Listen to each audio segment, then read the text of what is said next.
Well, welcome along everybody to yet another live stream here on the 2023 Roger Albert Clark Rally. My name's Phil Bramhill, I'm alongside cameraman Jamie Ganley, and we are based here today on stage 18, I think it is. Actually, I can't remember what stage we're in. How bad's that already? It's getting to, it's been a long day, it's been a long week. We are in Glen Gap 2 anyway, and we're all set. First cars are in the stage as we speak. We're around about 5 or 6 miles into the stage here on a nice little open section. We drove the stage earlier. I can report the stage conditions are extremely rough. First 4 or 5 miles or so, very, very rough, a real car breaker. We saw Gisland Damavius parks up at the side of the stage on the way in with a broken steering, and I'm not surprised, I have to say. He was pulled up and was having to be recovered. He wasn't the only one to suffer in this stage though. Second place overall. Mr. Ocean Price was also parked a little bit further into the stage than where we are, with what we think is engine failure. He was struggling through Dalbeattie this morning, stage 16, so yeah, on another casualty to fall by the wayside from the top of the order. So it's all change here on the Roger Albert Clark Rally. Still a long way to go as well. Can Oliver Solberg hold off Martin McCormack and the rest of the charging pack over the next couple of days or so? It gets very tough after this. They've got another stage or so up here, Glencaird Hill, to finish the day off before heading back down to Carlisle. So let's have a little look at what's been going on today before these cars arrive. This is stage number 20 actually. I forgot we had Arrock Hill has been cancelled, so the two runs through Arrock Hill today have been cancelled. We're now in stage 20, Glen Gap 2. First car interview right now. One of the Italian Peugeots.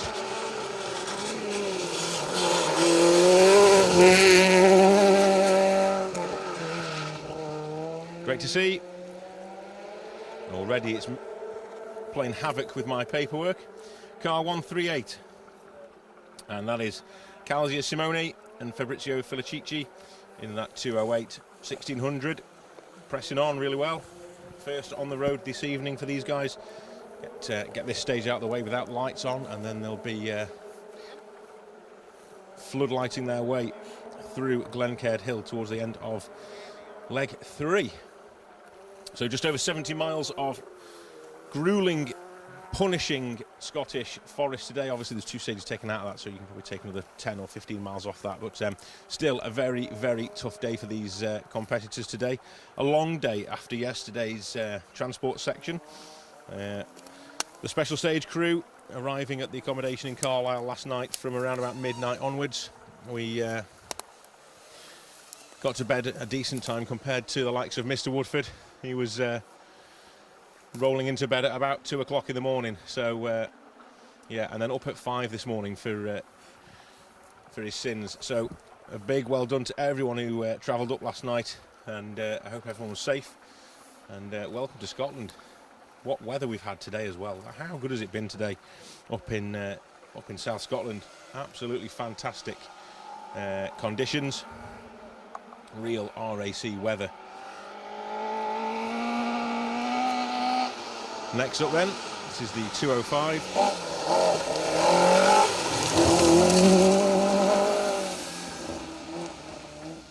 Car 154. This is Peter Johnston and Charles Johnston in the 205 GTI, up from the south of England, experiencing the Scottish stages in that little 205. But, yeah, like I say, it's been a tough few days, and it's only going to get harder for these guys as well. Sleep deprivation is going to become a factor, not only for the media and the TV crews, but also for all officials, marshals, anyone who's involved in this rally as well. So big congratulations to everyone that got up here, and well done, and thank you from everybody here at Special Stage for all your efforts. Great to see so many people out on the stage as well. It's been fantastic. Just remember, guys, if you are out spectating over the weekend or today even, you know, make sure you're safe, you're sensible, you're stood well back. Let's get this event to its completion, please. We want a full event if we can, or as full an event as we can have. At least if there is a cancellation, it's not down to individuals standing in silly places. So please listen to the marshals. If you're unsure on how to spectate safely, then give the Motorsport UK website a quick look. They will tell you exactly what to do on there. And ask any marshal as well, guys. They're all there to help. They're all fully trained in media and spectator safety. So yeah, give them guys a shout in the orange tabards. They will help you and guide you to where you need to be, so that you can have a safe and spectacular day's rallying.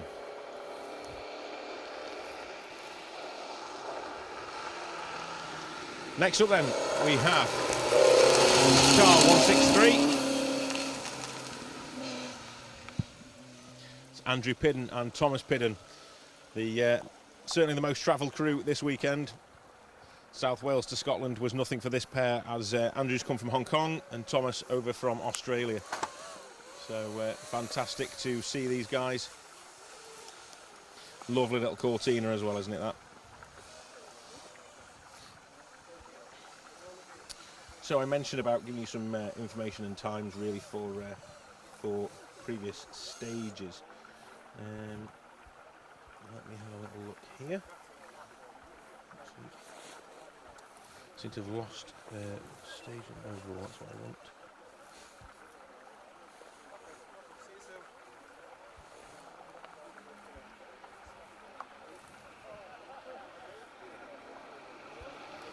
My gloves don't want to work this morning, or this afternoon, this evening, whatever time of day it is.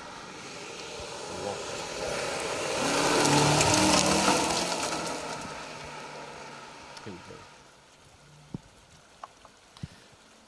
That's car 140, zipping through the MG ZR, and that will be, oh, that wasn't 140, what was that one, hang on. 170. Was it 170? 170, surely. Yeah, John Cotton. Thought I'd seen a number on there somewhere. Well, John Cotton and Jill Cotton in the MG ZR. Of course it was. That was the name I was expecting to see. It wasn't what came up on the list in front of me. So, let's have a quick rundown of the results after stage 18. Oliver Solberg, a commanding lead now at the head of the field after the demise of Ocean Price. He set a time of 9 minutes 34 through the last stage, the Glencaird Hill 1 stage. He has a total time of 2 hours, 37 minutes and 47 seconds. Martin McCormack then is in second place. He set a time of 9:44 through Glencaird Hill, so 10 seconds back. He now sits 3 minutes and 51 seconds behind Oliver. Behind that, Jason Pritchard. We saw Jason had a moment early, slipped wide on one of the bends and ran into some undergrowth. Managed to get the car back out again, lost a handful of seconds, not too bad. But he's coming along in third, 4 minutes and 44 off Oliver's pace.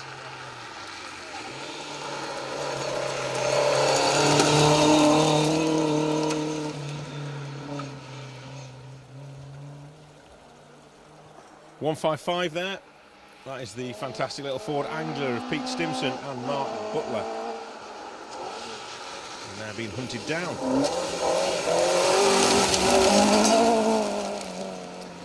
By the Messers, Patrick and Natalie Messer from Derby in that 205 XS. 1400 car chasing down the 1600 Anglia. Going well in that little Peugeot. Going back to the standings then, Seb Perez is now up to fourth in the Lancia.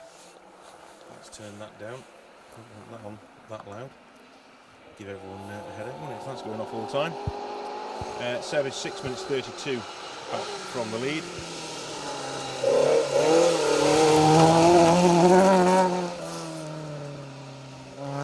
Ian Beveridge and Paul Price, one of the cars of the event for me, Toyota Corolla T27. Lovely to see that car out. It's a fantastic looking machine, that.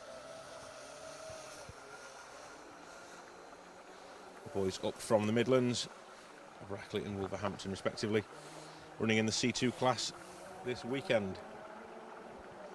So after Seb, it's Catherine McCourt, currently holding 5th place, car 17. 7 minutes 18 away from Oliver.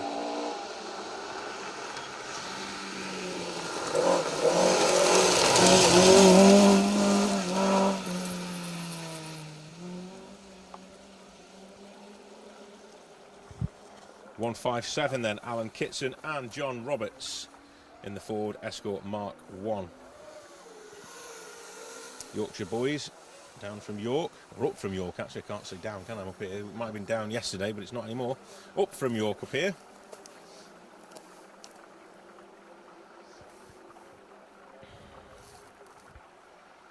We have the our friends from Eastwood Media flying the drones here on this stage with us as well. They'll be bringing you some incredible footage of the action from the sky. And, you'll see that in the edit for tonight's review show that will be going out at 8 p.m. with Paul Woodford. So make sure you join us for that on the Roger Albert Clark Motor Club Facebook pages, YouTube, and also on the MSUK page as well.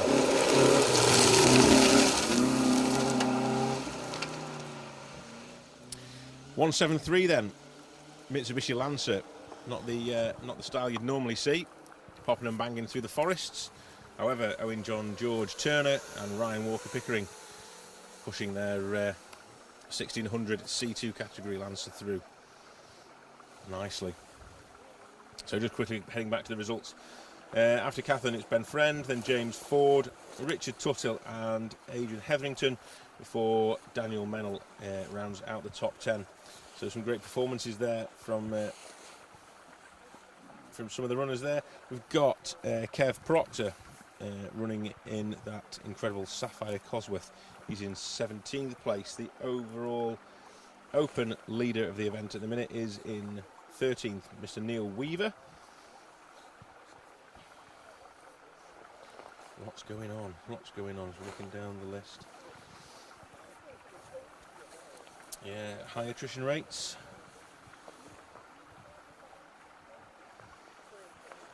Quick look, Robbo's there, 9.59 from Robbo. Yeah, he's up there in the mix. Setting a similar pace to sort of James Ford and Richard Tuthill, knowing full well that his rally is done and dusted. He's here purely for a little bit of extra mileage, a bit of fun. You saw the review show last night, then you'll have seen his navigator, his right-hand man, Mr. Sam Collis.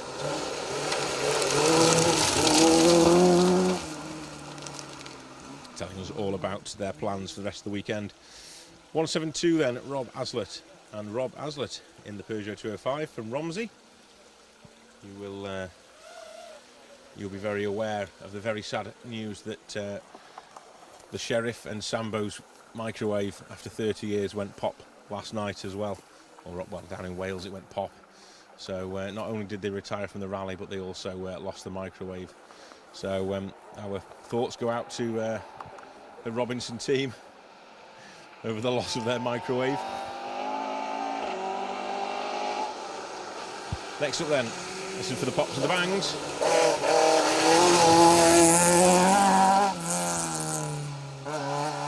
Lyndon Barton and Simon Hunter in the open category Mark II Escort. Driven a variety of cars over the past few years, but we're determined to get out on the RAC Rally, the Roger Albert Clark, and have given it a go this year, which is brilliant to see. Simon actually instructed me driving a four-wheel drive on an off-road centre once. There's a bit of pointless information for you. VW Polo then.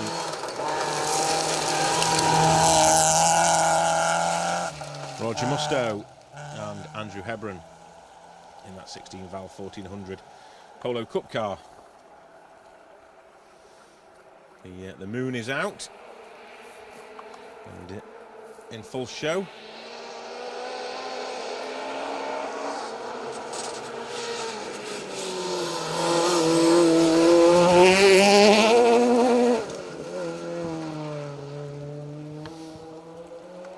car 91 then, just to mess with my paperwork again.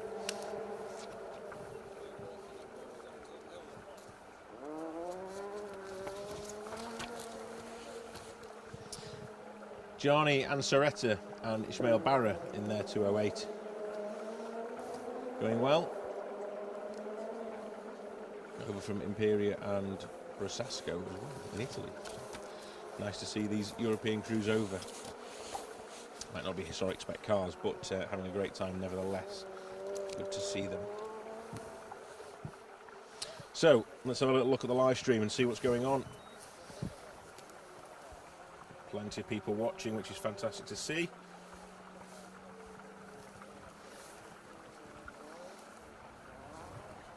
I hope you've enjoyed the coverage today. We had Paul Woodford and Matt Cotton this morning doing a fantastic job as always at the stop lines and from the commentary in the special stage HQ, bringing you all the action this morning with live feeds from the cameras out in the stages in Dalbeattie and also the Forest of A. Hope you enjoyed the drone footage as well. We'll get some more of that for you tomorrow as well. But at the minute, these guys are filming for the review show, so wait till you see what they're filming tonight. It's going to be epic, I can tell you that now. So lots of people watching. Excuse me. Quickly go through the list in a second and give you all a shout out. This is car 141. Philip Clark and Richard Bonner in the Exposure Motorsport Mark II Escort.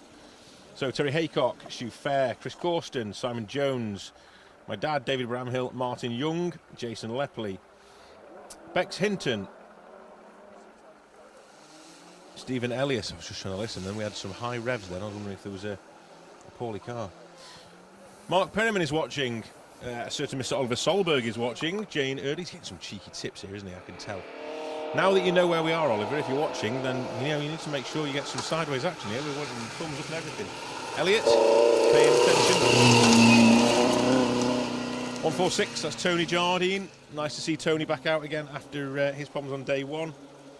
Jane Eardley's watching, Ryan Ingram's watching, Darren Fox, Adam Clayton, Gareth Edwards and Matt Cotton, to name a few. Martin Evans, Kay Thompson, George Green, Paul Morris, Peter Christie, Richard Jones. Thank you very much, everybody, for tuning in. Please share the streams far and wide. Let's get the viewers up. As many people tuning into the RAC Rally as possible.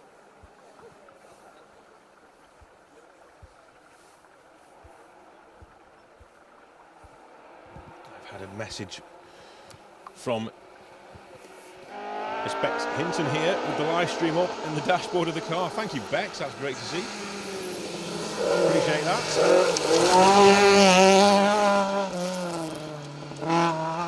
Car 102. Flick over the paper. 102 again. Oh, I'll tell you. I need a secretary. There's paperwork everywhere. 102. Chris Cleghorn. Ryland James. I haven't seen those names for a while, so I wonder if they've been back out after a demise somewhere. Apologies, guys, if I've missed you. Paperwork everywhere at the minute. Try and get back in some order. This is what happens, you see, when you're live and you have cars coming at different intervals, and obviously each day the running order changes.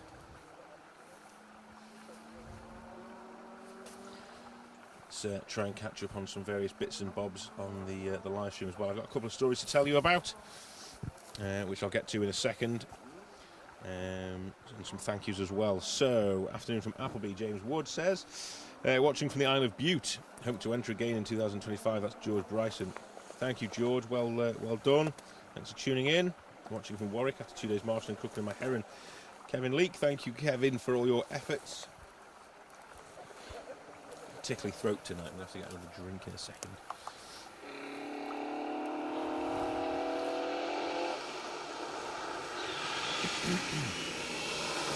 Good morning, all you fantastic running enthusiasts.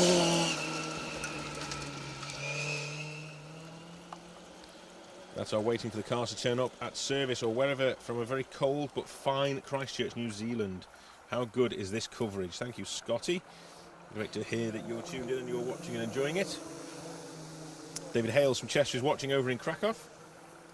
Thank you from wherever you are in the world watching this this live stream, this broadcast. I really appreciate it. It's an incredible way to broadcast things to you. I mean, we're in awe when we stand here in the forest like this, in the middle of the Scottish hillside. You know, there's nothing around for miles, and we can get a live stream out to you guys. It's pretty special, that, to be fair.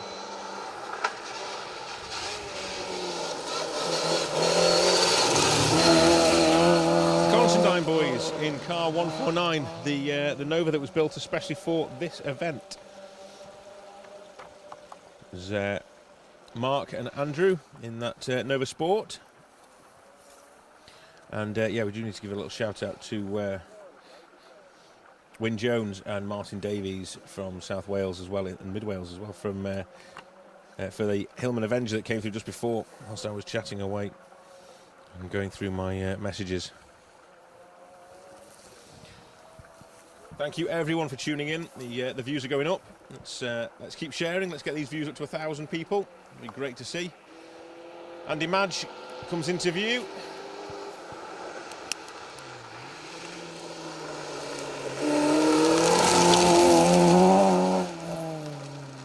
Great to see Madge out again this year. Always does the Roger Albert Clark. Brilliant to see him. Right, let me attempt to get a quick swig of water.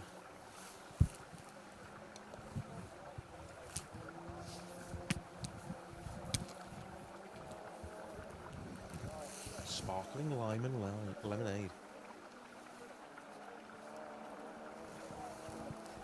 Oh, that's all right. Not bad, that stuff, you know. Wetting the whistle. It all helps. Right, we're back.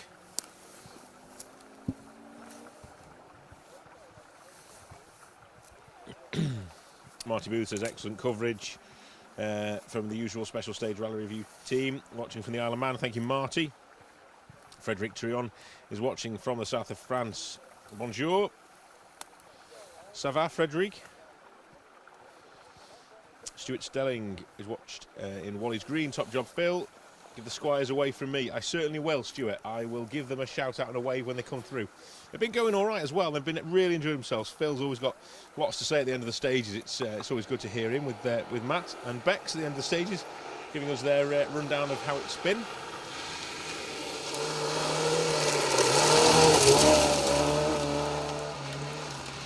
Great to see the Volvo, the big bus, the Volvo PV544 Sport of Martin Linden and Rickard Forsell, the Swedish crew, all 1800 cc's. A Volvo there coming through.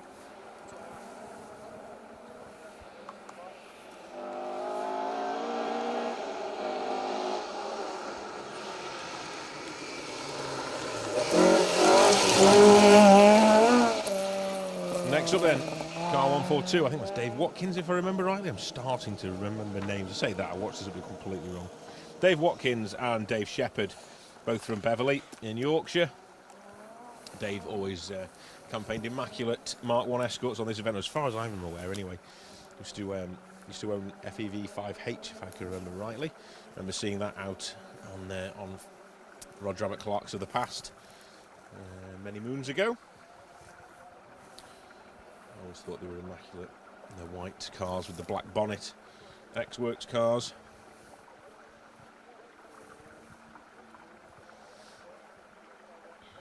Will Fox, is this event running next year? It won't be running next year, Will. It takes a sabbatical every year. It runs biannually. It's, as you can imagine, an incredibly big event for the organising team to run. And they need a bit of a break. You know, they have a lot on, so they give it a year. It makes the event even more special. So you'll have to wait and come out in 2025. Stuart and Linda Carris in the Escort Sport, more stalwarts of the Roger Albert Clark Rally. Been doing it for many years now. Fantastic to see them out, as it always is. Barry Poulter. Wonder if Malcolm's watching, ready to sign Oliver up. He might be, you never know. Might well be. We had, I think we had Dave Richards with us earlier on in the stage over in Dalbeattie. The helicopters landed just outside the stage, and yeah, I think Dave was here, and a few others as well. There's more than one helicopter, so we can't win both, can he? Interesting to see who was over here watching. Never know, it might well have been Mr. Wilson.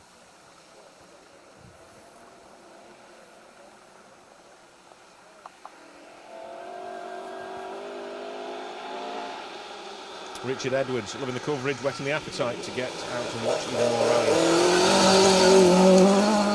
That's what we want to hear. Anthony Harrison, Marcus Pomfrey in the Mexico Mark 1. We hope to do that, exactly that, to be fair. Richard, you know, we try to bring you these stages live and this information to you, and as much coverage of these events as possible, just to really sort of showcase, you know, exactly what this event's about. And we've had so many people saying this is really inspiring, this is really sort of, like you say, whetting the appetite. We had Julian Reynolds and Pete Smith, two fantastic competitors that were having a little bit of a chit-chat the other night about the coverage and how much it was sort of making them wish they had a run out on the event. I think Julian was trying to twist Pete's arm into lending him a car, but yeah, fantastic to see that we are bringing this coverage to you and sort of inspiring and sort of getting the heartbeats up and the pulses racing towards the sport of rallying. It's what we want to do. Nathan Palmer, shout out to me and the wife watching on our holidays in Staffordshire. Great work, love the coverage, keep it up. Thank you, Nathan. Glad you can.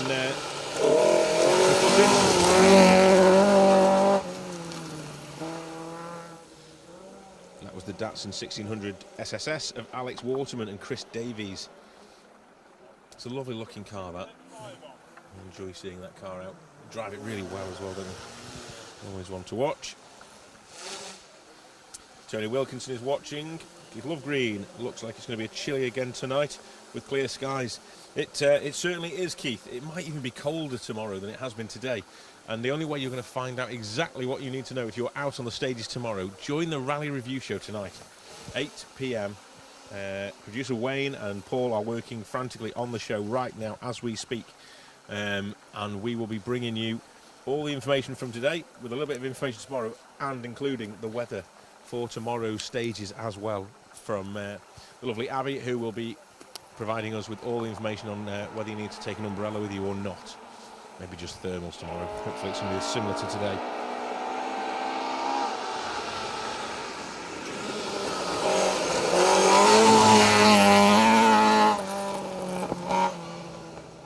Car 143, that is Noel Lappin and Connor Lappin, over from Ireland in their Ford Escort. Now I need to tell you a little story about this crew. Let me get my phone to work and I can just let you know a little bit of information about this, because this is a touching story actually. So we just want to make a mention, as the message says, we want to make a mention in the highlight show that car 143 Noel Lappin from Cavan in Ireland, who lies second in class in J2 and 11th overall in the open category overnight, is doing the event on a very tight budget in memory of Dare Maguire, a navigator that was killed in Ireland in a rally crash a few months ago. Dare used to navigate for Noel, and they were to do the RAC together this year, and with Dare's family's blessings, Noel is competing this year in the honour of his memory. So thank you very much. I think that's really nice. That's lovely to hear that he's been allowed to come out and have a bit of fun and remember his good friend Dare Maguire. So yeah, thank you very much for the message like that. It's always nice to hear little stories like that, and yeah, we appreciate you getting in touch with us. So thank you very much, Nicky Burke.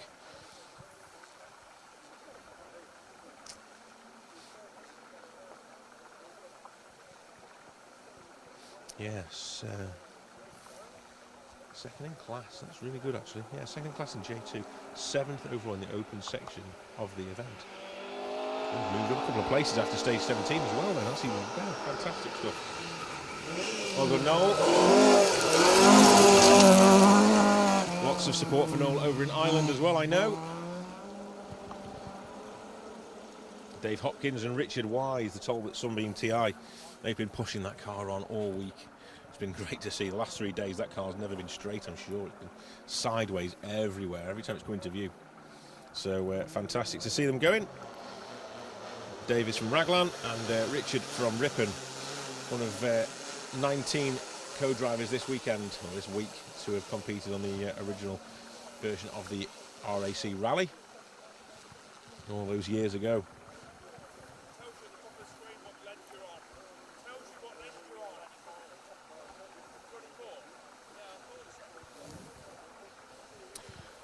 So while we're making our way through this this early field of cars, I want to make a little mention to the youngest competitors on the event, James Rudd and Oliver Winter in the Micra.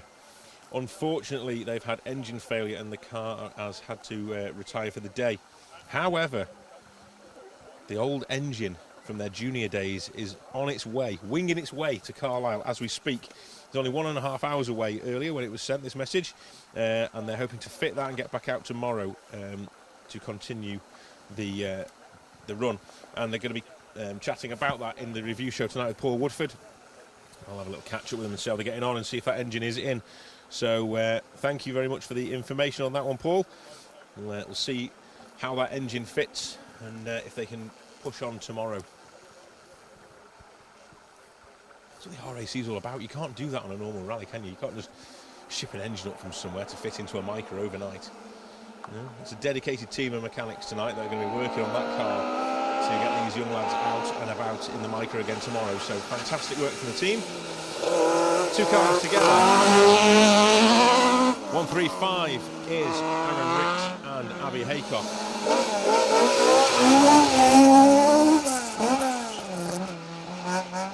Brian Jardine and Declan Campbell in their RS 1600, chasing them through the stage.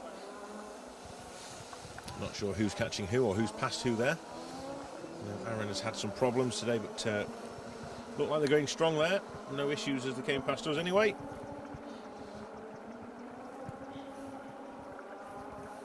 So another little story I'll tell you about. I'll tell you now about this. There's a crew that will come through much later on in the event. It's towards the end of the field. It'll be darkness when they arrive here.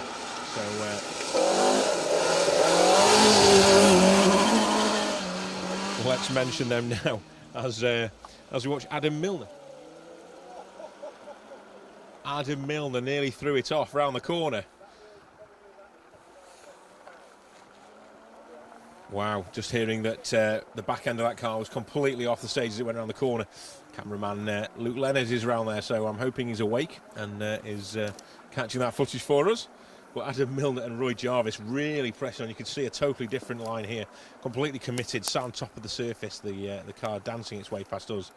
And yeah, the roar and the cheers from the spectators on top of the hill up here behind us as that car went out of view. So we'll let the next car come through, which I think will be Neil Weaver, the current Open Rally leader. Won it in 2021.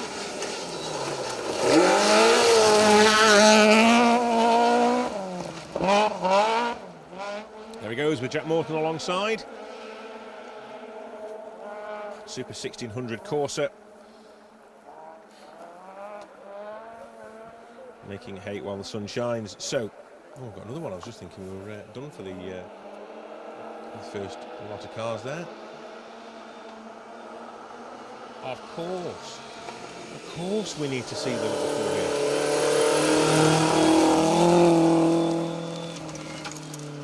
And as you can see, he's taken quite a lot of time out of Neil Weaver there in that Super 1600 Corsa. Let's give him his moment. Okay, it's, you know, it's not the quickest of cars, we get that, but still one of the prettiest. And we appreciate Steve and Tony Graham's efforts on bringing that car out every year. It's one of the fantastic cars that we see. Lovely variety on this event. So yeah, let's give him his moment. He was taking time out of Neil. I'm sure Neil will give him that one. So he wasn't, by the way, just to clarify, he wasn't taking time out of him, in case everyone's going, oh my God, what's happening? He hasn't really taken time out of him, but let's give him his moment. So, a little story then for you while we approach the little break-in proceedings.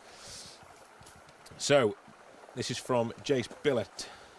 Great day out today on the RAC Historic Rally. Far too many escorts to mention, but the Lancia Stratos and of course the TR8 and some of my favourites, the 205 GTIs, and lots of other not seen stuff. Having not been on a rally as a spectator for 25 years, it's certainly rolled back the years. Imagine your car breaking down and only running on 2 cylinders, and your early retirement on stage 1 right in front of me. So I sprang into action, diagnosed the fault, bolted the front car back on after balancing it, and then sent the guys on their way. Lovely weather for Wales too, thanks to Rusty Morris for driving on a great day out.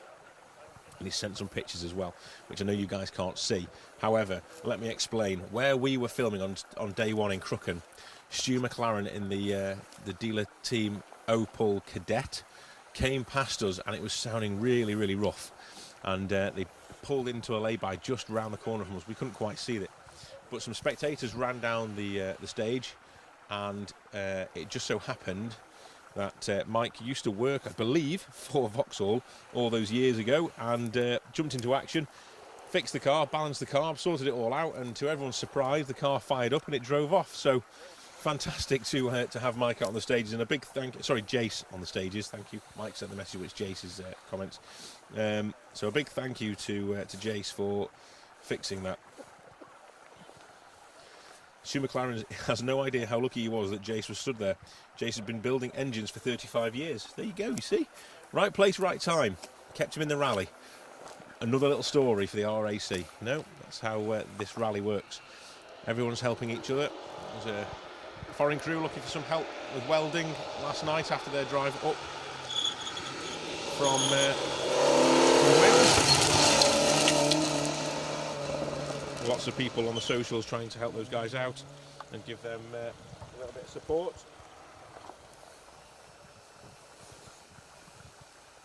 Richard Holsworth and Harry Walshaw coming through late on in the Ford Cortina GT. Okay, so let's have a little flick back. Gloves don't want to work again.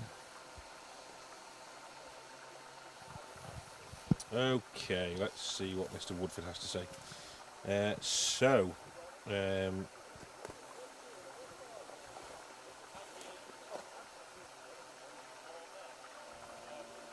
Recently, Dave Watkins had the Cossack Mark II and the Uniflow Mark I in his workshop, the actual cars.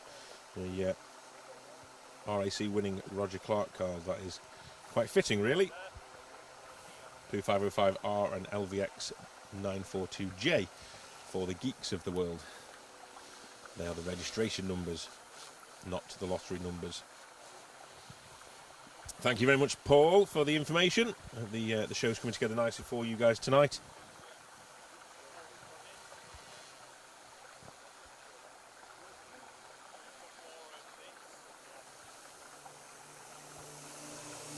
Just having a little look at what else has been going on.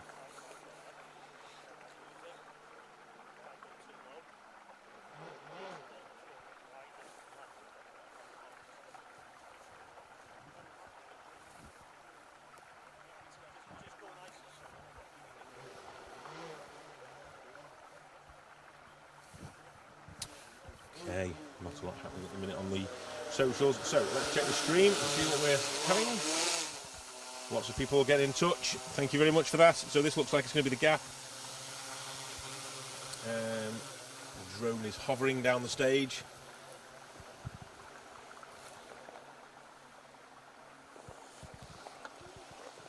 Coverage today is going to be fantastic for that drone. I've just been watching it and trying to pay attention to what's going on as well as the drone.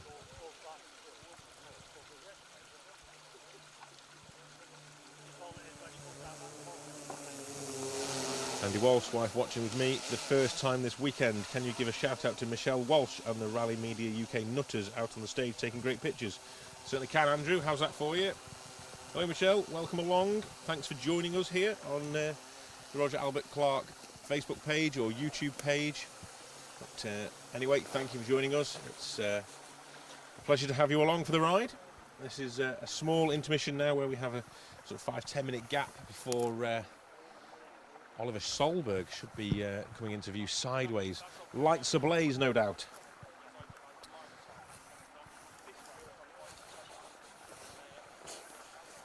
Actually, Jay, leave it for a minute. Leave the battery. Yeah. Okay, so yeah, like I say, we'll have Oliver Solberg through very, very shortly. Just to reiterate what I was mentioning before, the stage here at Glen Gap when we drove through earlier. Wow, it was rough. It was so rough. That first 4 or 5 miles, real punishing gravel, really sort of tricky to navigate in times. It was real sort of like hard bedrock mixed in with really sharp, loose, big boulders. And yeah, it was, you know, hard work for these crews. This second run through here is going to be a real game changer. I have a feeling about it. So keep your eyes on the results team over at D James. You can find out what's going on over there, and they'll give you all the details of stage times, class times, all the runners and riders in any particular order that you want them. And Howells, has the angler gone through yet? It certainly has, Anne. Yes, we missed the angler. It came through earlier. We had some sideways action from the little Ford. Afternoon, Phil. Spent the day on the Nova and Swift. Definitely got the Rally Blues. Might have to look towards the RAC in the future. That's the spirit, Will. That's the spirit. I'm going to say that we've inspired you to get some work done on your rally cars. I'm going to take that. That's all me. That is. Credit to me. Actually, credit to all of us. Credit to me, Paul, and Matt, and the rest of the team here for inspiring you to get your rally cars fixed. And yeah, what do you know? You could be out here competing against the Considines in their Nova. Very good to see, wasn't it? Alex Waterman, fast that lad in that Datsun. Certainly is, Lewis. So are you as well in your little Micra. So maybe that could be a challenge for you. Maybe you could have a go at the RAC, the Roger Albert Clark. Big hello to Colin McCloskey, Graham Rayburn, Tim Bevan, Duke McCrellis, Kevin Glendinning, Steve Perez, Andy Cook, Andrew Hankey, Gavin Ruler, Luke Leonard has found some signal around the corner. Wayne Bodnam, Simon Mellings, Ringo Morris. Who else have we got? Richard Rudd, Nick Darkin. Plenty of people tuning in, so that's great to see. You're about to witness a World Rally driver tackling a very tricky Scottish stage in a Mark II Escort for the second time.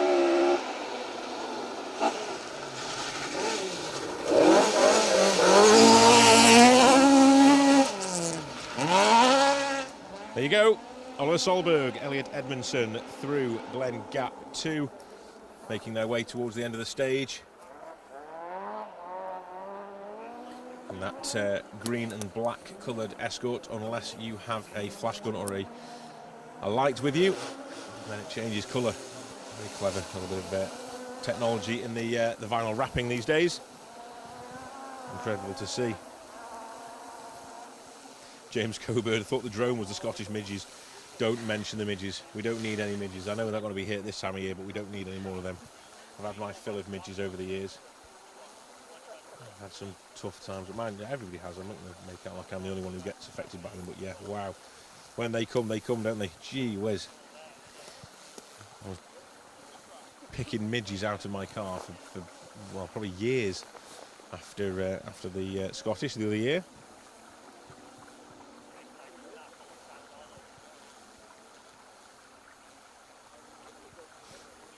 Tim James was marshalling yesterday and freezing parts of his body off. Nice to be watching from the warmth of my home today. Thank you for all your efforts, Tim, yesterday. Much appreciated. Well, there are no more cars. Frederick, you will see that Oliver's been through now. We have a 10-minute gap between the two fields of cars. So we have the sort of earlier open cars, and then we have the main field, and this is the main field now. So yeah, thank you for your patience. The main field is upon us. Oliver, being the first car on the road, is past us and away already. This is the gap now of a minute. Hopefully, any moment now, we should see Martin McCormack blast into sight. Obviously, we've missed Ocean Price. He's had to retire from the event with engine and mechanical problems, for anyone who didn't hear earlier.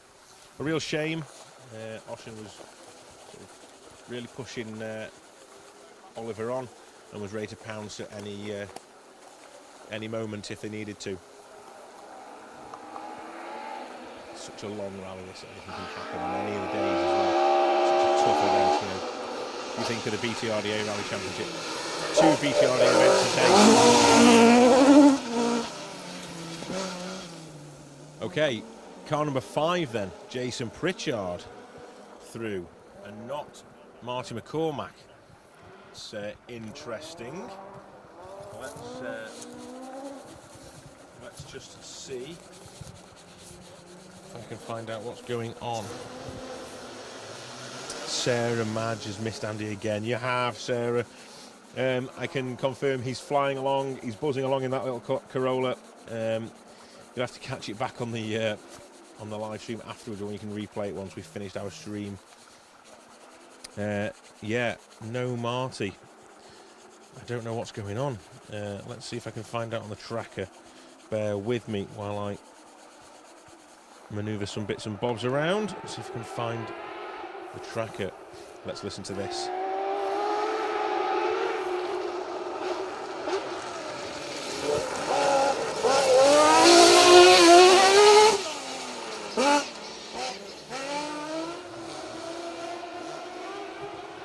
Surely there is no better sound.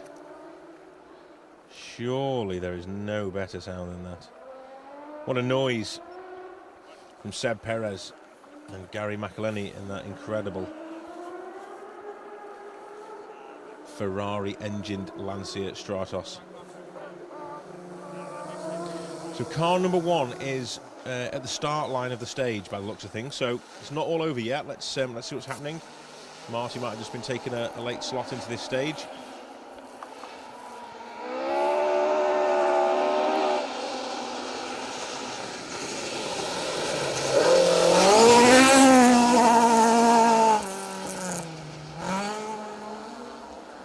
Catherine McCourt, Liam Moynihan in that Mark II, taking a wide line through here, back end stepping away over this over the crest, getting a little bit loose here and on light on the crest here, but all under control, no problems. Going well for the Irish pair, moving up the leaderboard steadily with other people dropping out as well. So it's all about maintaining your positions and letting others falter in front of you. They're currently running in 5th overall, so it's been a good event for those guys at the minute.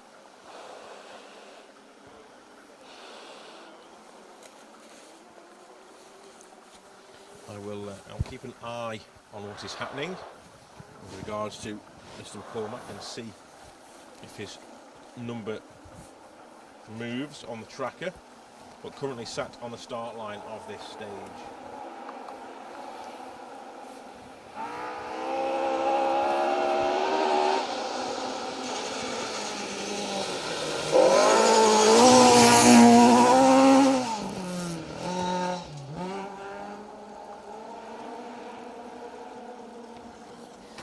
Car 36, Barry McKenna and James Fulton. Barry's over from New York, originally from Ireland, and James over from Cavan. Time to put the headlight on, I think. Struggling to see the paperwork now.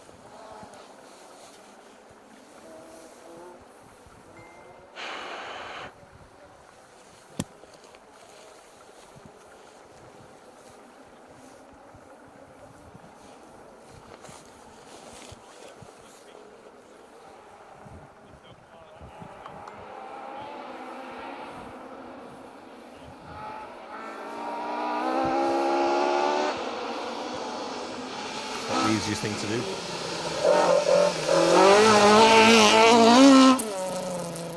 Ben Friend and Cliffy Simmons making their way through the penultimate stage of the day. Yeah, not the easiest thing to do, to put a headlight on whilst you've got a bobble hat on. That's a big bobble as well. not taking the hat off. I'd rather work in the dark.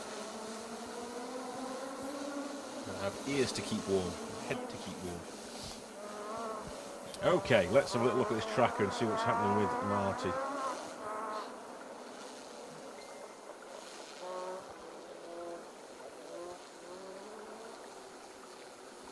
My gloves aren't letting me do anything. Clicking on anything but the person or the car I want.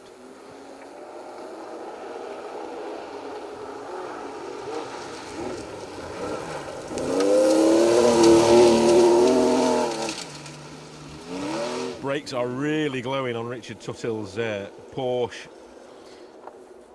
911.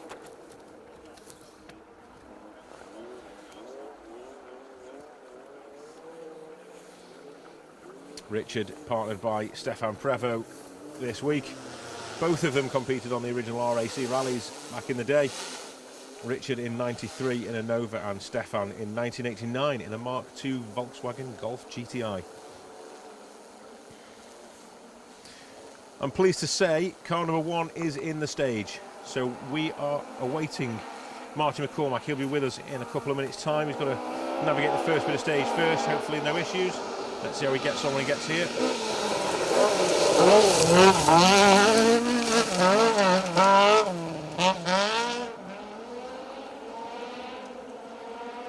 Car 46 deciding he fancied joining us here in the ditch. That's Dyfrig James and Emyr Jones up from Wales in their Mark II. They've been going really well as well this weekend. It's been a good run from the Welsh crew.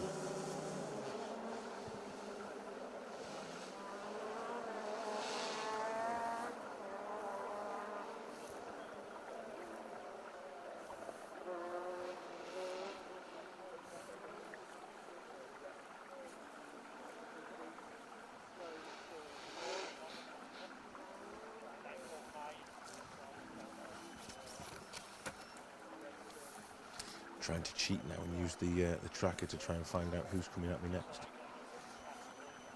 Looks like it could be James Ford, although Richard Tuttill and Stefan Prevost are showing that they haven't arrived with me yet, but they've already been through.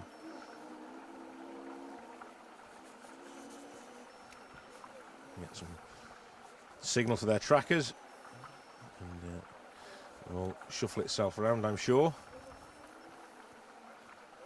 Just be a little black spot in the forest. Anyway, we can allow that. Let's have a little look at what is going on.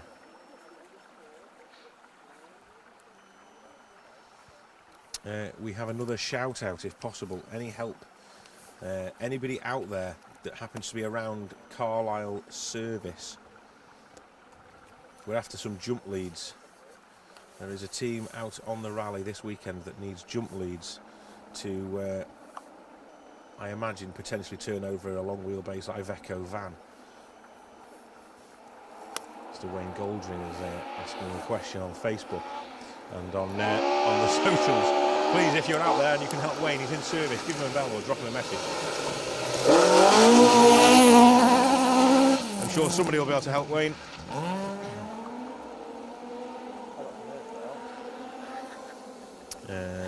If all else fails, we have something in the back of our A-team bus. The Dacia will come to your rescue if you need us. You just have to wait a little bit because we've got some cars to film first.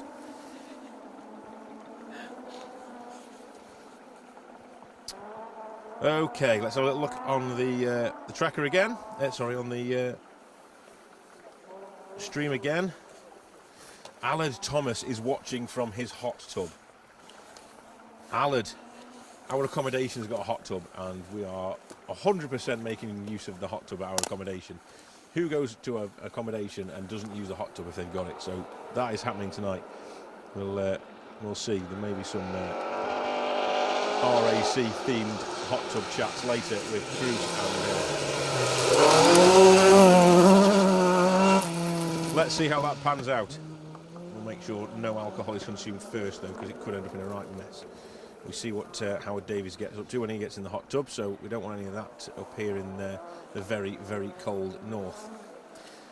Daniel Mennell and Stephen Brown Stephen down from Fort William, he's in his home country, and Daniel over from Malton, going really well in their RS 1800.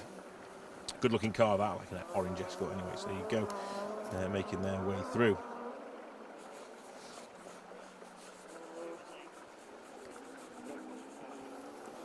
Justin Hinchcliffe has noticed no Marty through stage 19. He hasn't arrived yet. However, I reckon he may be next through. We are waiting for his arrival. Bated breath. He is definitely on the way through the stage.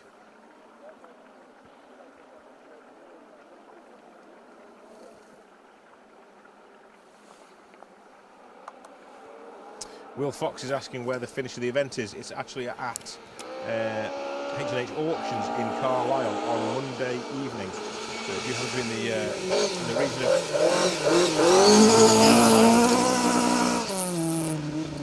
Yeah, if you happen to be anywhere near Carlisle on Monday evening, get yourself to H&H Auctions and you will get to enjoy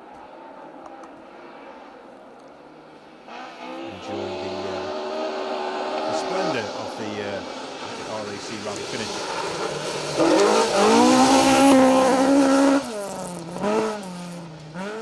There he is, car number 1, Martin McCormack, making up for lost time. He's dropped some places on the road, but nothing to worry about in the minute. It's he can do that. That's no issue. He may have had a problem in the road section, and he's got some lateness that he can use anyway in the event. So no need for dramas or worry at the minute. He will be back in Carlisle, I'm sure, after this stage and the next one.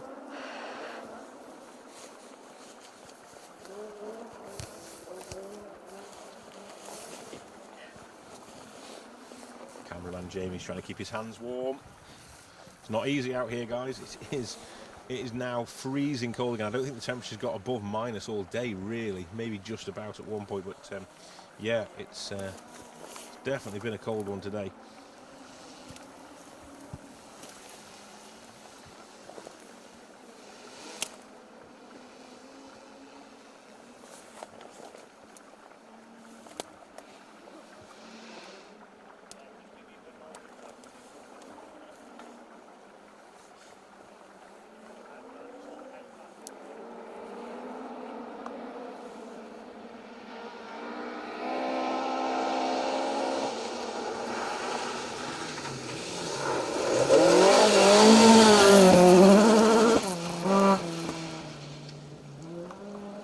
Flicking the Escort sideways and past our camera point. That's Mike Stewart and Sinclair Young in the RS 1600.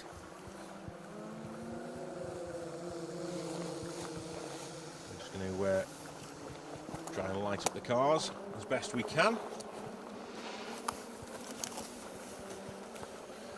It requires some teamwork here.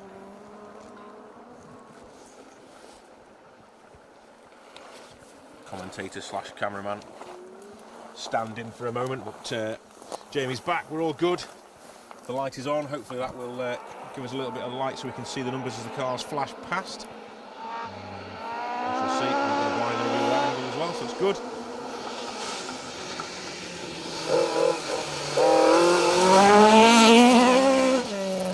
Car number 21 now. Simon Webster and Jez Rogers in their RS 1800. Simon all the way up from Norwich and Jez over from Bridgnorth, not too far from there last week. Having a good run as well, to be fair, in their Escort. Anyone, to be fair, who's made it this far in the event and looking for the finish, they're doing well, anybody is, so yeah, fantastic to see. So thank you very much for all your kind comments. Mr. Woodford's also joining that party as well. Thank you, Paul. It's not easy, is it? You make it look very easy. I'm trying to follow in your footsteps a little bit. But, yeah, in the dark here at the side of the stage.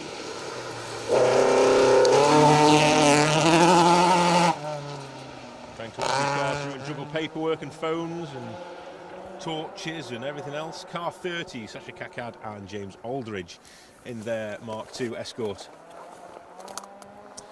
Yeah, it's not as easy as you'll make it look, is it? Paul's asking, are we doing hot tub interviews tonight? Well, why not? We'll put a clause out there first to make sure that they're suitable for broadcast. I'll get in the hot tub if you get in the hot tub. How's about that, Mr. Woodford? Is that a deal? Shenanigans at the accommodation later, no doubt. Anyway, back to the cars.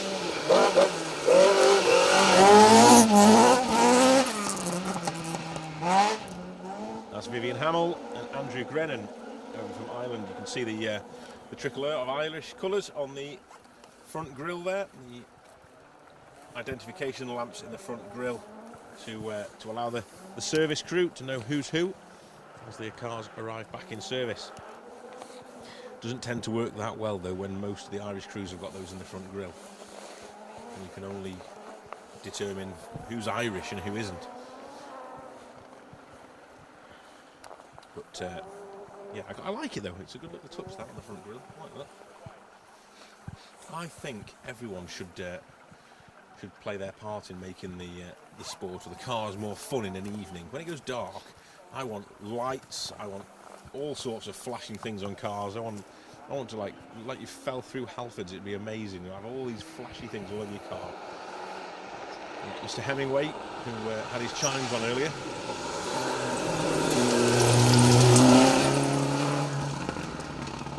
Kev Proctor in the fantastic Ford Sapphire Cosworth 4x4. Jamie Edwards alongside, and I have to say the Proctor family have been on song today. Well, this week actually with their coverage. They've always watching. So a big shout out to Paula and the Proctor gang, who are sat watching around the country.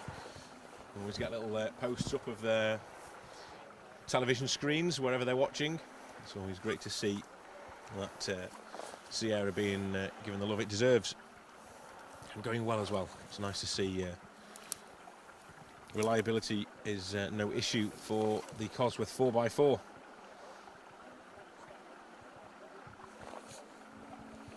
Kevin owns a coach business up in Scrutton, and Jamie's over from Wrexham.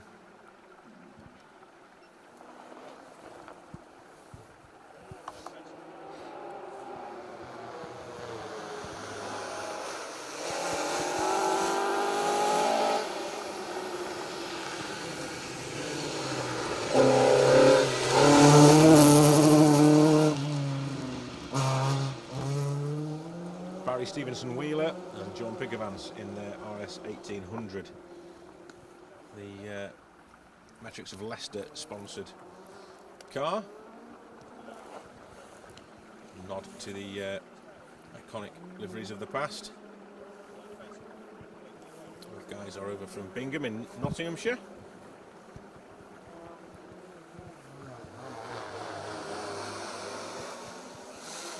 Still hear the drone buzzing around and up and down and around the stages here. Wait till you see what we've got in store for you with the drone footage later. You'll be amazed.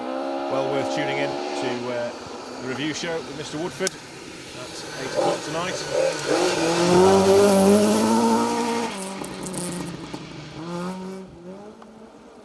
That was Paul Thompson and Josh Davison in their Ford Escort. Paul from Driffield in Yorkshire. It's a place that I haven't been to. The events up that way, and I've never been up there.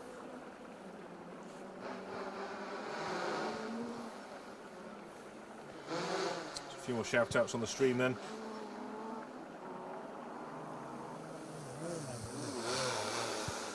Tommy Meadows is watching. Stephen Fraser, hello from Newcastle, Australia. David Hinchcliffe. Tell my bro Justin Hinchcliffe hi. Hi Justin. Gareth Lloyd is cheering on car 46.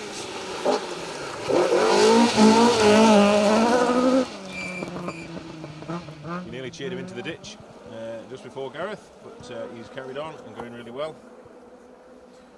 Big shout out, David Higgins is watching. Thank you for joining us, David. I reckon you can have a go at this, David. This would be right up your street, surely. How about a two-car team with you and Mark? That would be something, wouldn't it? Surely everyone watching would love to see that. Yeah? Higgins family outing. And there's, I know there's younger Higgins is coming through as well. So more Higgins to keep an eye on. Yeah, fantastic. Thank you very much for tuning in, David. I hope you guys are all well. I remember back when Mark was in the Mark 1 actually doing this event. Myself and a good friend of mine, Kev Larkins, actually helped your mum and dad out by sort of helping them round Keel the Forest for a day when they were following Mark's success. So yeah, it was a pleasure to take your mum and dad around the stages and show them where they were going. Obviously, you'll see the win that Mark claimed.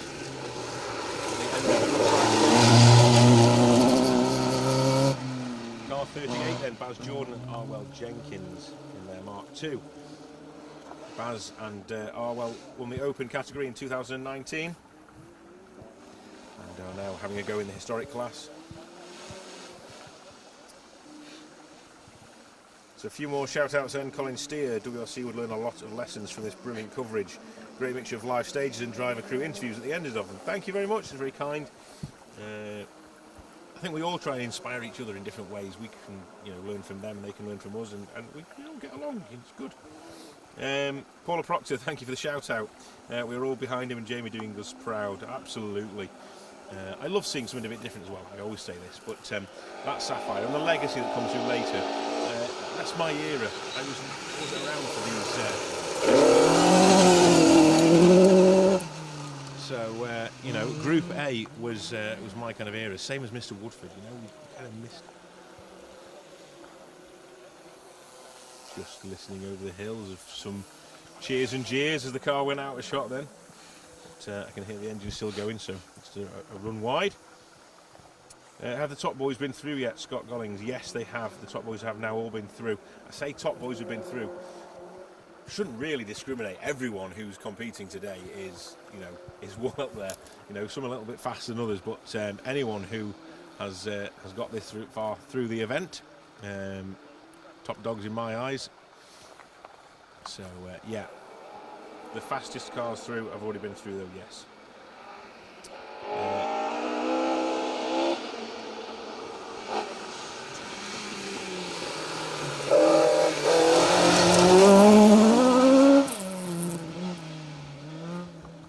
Thompson, the Yorkshire Rally Mafia Photography, watching from the Bullcock Inn in Falstone. Thank you for joining us, Jake. Is that on the big screen in the pub, or are you on the phones? Let's get it on the big screen. That'd be good, wouldn't it? Oh no, don't say that, Martin. Have I caused a problem here? David Higgins and Glen Gap. I seem to remember rolling a 106 in there. Oh no. I may have stirred a beast with that one.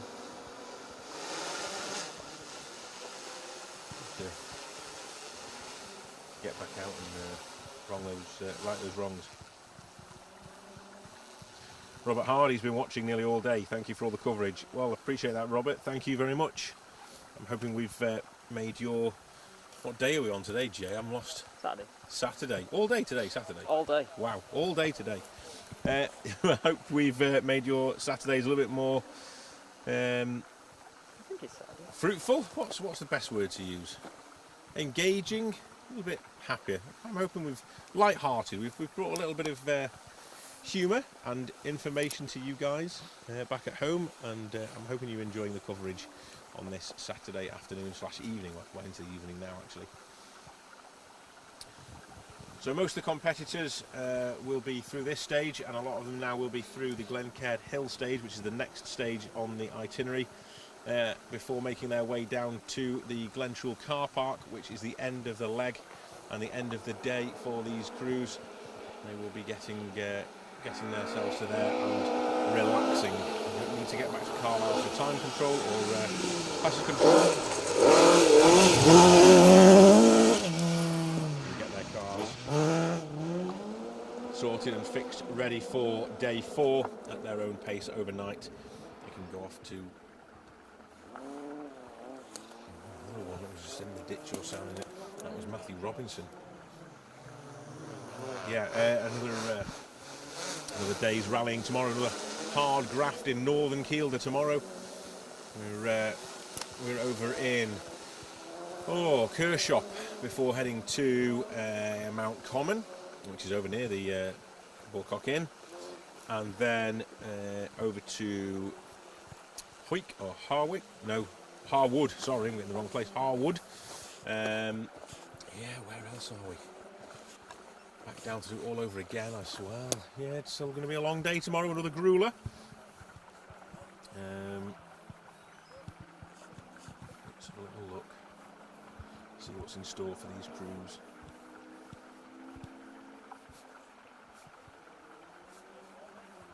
They'll need a good sleep tonight to be ready to be on it tomorrow. Kershaw twice in the morning, first thing. That's going to be a real baptism of fire at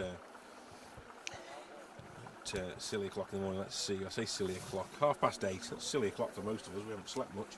8:30, first car into Kershaw in the morning before a nip to service in Carlisle, and then back to Kershaw again at 11:49. 16.77 miles of Kershaw run twice back to back with service in the middle, before the crews then head north of the reservoir to Mount Common, where they'll do the 16.44 mile stage, and then Harwood at 10.81 miles before service at Greenside, on the north side of the dam, and then Mount Common and Harwood again. Returning to Carlisle tomorrow night at 9:10. First car due back. It's a long day, isn't it? You see, we're talking 88 miles of stage rallying tomorrow. You know, that's 2 sort of BTRDA forest events. You know, these guys have done an entire season in 4 days by that point. It's just something to think about. It's a marathon rally. It's a long way. And then on top of that, you've got to prepare the car for your final hurrah and your final run through the Southern Kielder stages.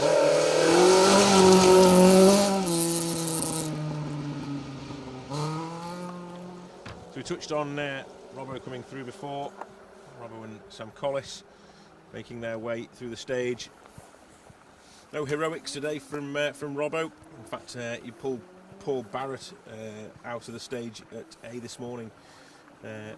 First thing on a tow rope, offering a hand. Knows he can't do anything with the event now from an overall positions point of view, so helping out fellow competitors. Unfortunately, Paul's retired, certainly for the day. We'll find out what's gone on there later with the review show. A good deed done by the boys in the Robinson Escort. Now we've just had previous event winner,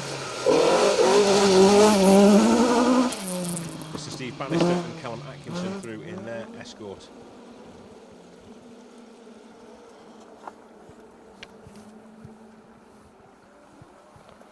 What car number was that one, Jay? Did you see? I did. I don't remember. I'm too busy waffling on. It's a blue mark one. 20.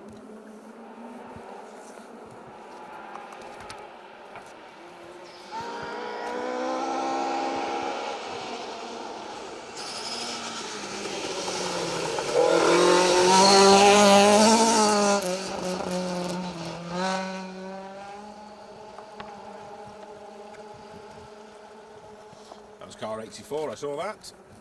Which means I've got to shuffle my paper. All you can hear is me rustling paper. Laminated paper at that as well. I'm not daft, you know. Yeah, laminated all my entry lists just for this cold weather.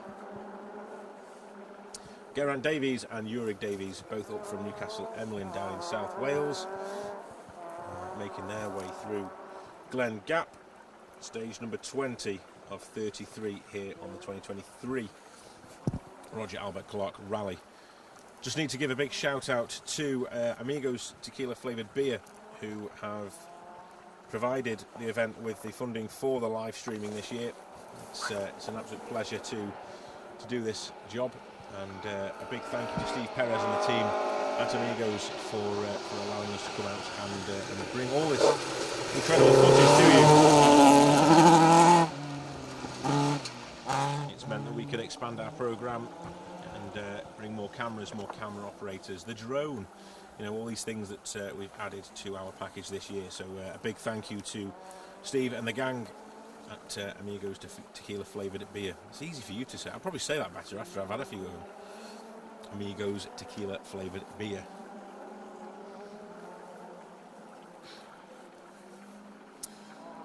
So, when do you start tomorrow? Please, Will Fox. So, tomorrow morning, it's an 8, what time did we say? 8:30 start, did we say? 8:30, first car into Kershaw, so it'll be a nice early start for us. We need to be in there a couple of hours early, so yeah, we're going to be out of the accommodation at 5:30 in the morning. We might as well not bother going to bed, eh, Jay? We just go straight there. Yeah, why not? I'll have to stop for the hot tub first, though. Got to go back now. Need to warm up and then we'll head to the stages for the morning. 8:30 is the answer to that one. We will be live from Kershaw, which is SS23 and SS24, and no doubt end of stage interviews and service interviews as well, with the excellent Matt Cotton and Bex Hinton and Mr. Woodford doing the stage commentary as well. Lots to look forward to tomorrow, but for now, plenty still going on. 40. That was number 42. I can't even find the numbers on the flipping entry list, never mind the cars. I've got paperwork everywhere, just floating around me now. It's 108 number. Where are we now? Oh dear. How does Woodford do it? He's a magician, I'm sure. It's even worse, 170 something. Where are we here, gee? Woodford on the back of that one. Double-sided, that doesn't work. Robert Woodside and Dean Beckett after all that.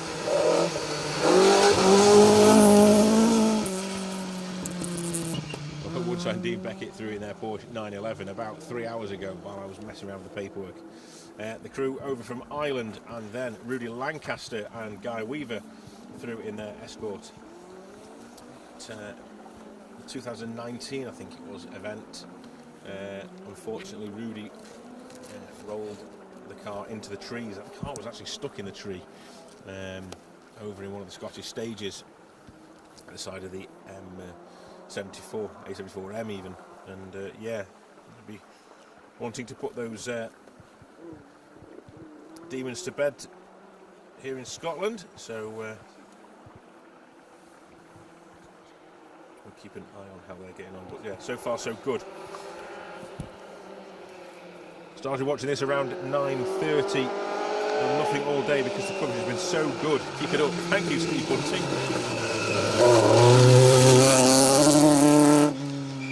I'm not sure whether I should be apologising to you or not for that one.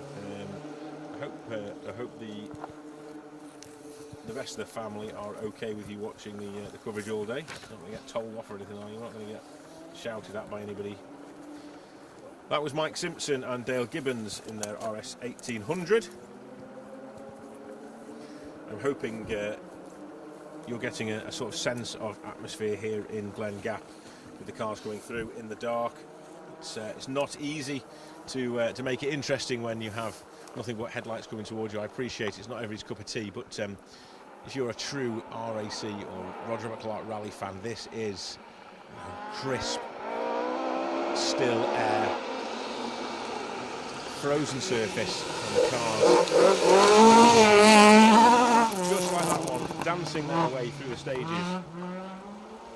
Donald Peacock and Craig Wallace in their Mark II.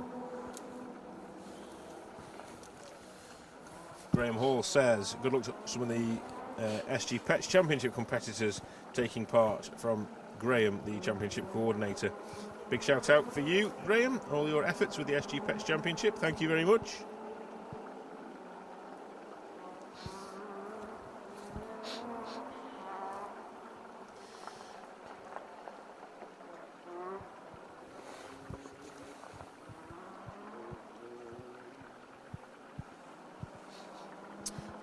Neil is asking if this is the last stage of the day with the stage cancellations. It's not. No, there is one more.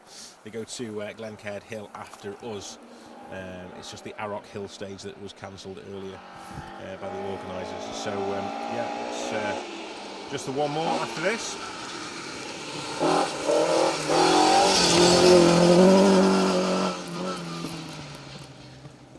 Car 43, mixing old with new in terms of the lights on the front of that one. Big spot lamps and also a light bar as well on the Mark II Escort. Robert Barrett and Andy Coupland, Yorkshire residents in that Mark II.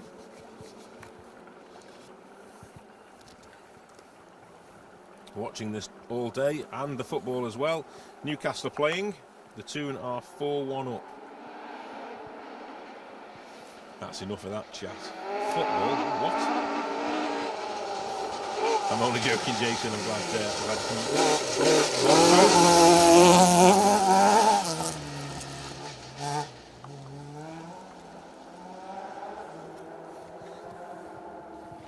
Our crew from across the channel in car number 18 then.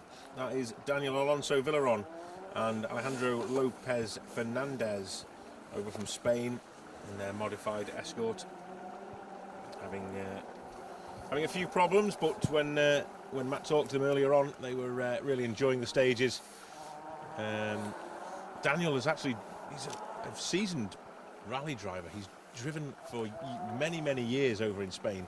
Lots and lots of events over there in a whole host of cars, but most of them Escorts, all different varieties, including the RS2000s, the Escort F2 kit cars that were out in the 90s and early 2000s, Cosworths, as well as turbos, Escort turbos, and more recently has been campaigning in the European Championship with the Citroen, I think it was a C3 R5?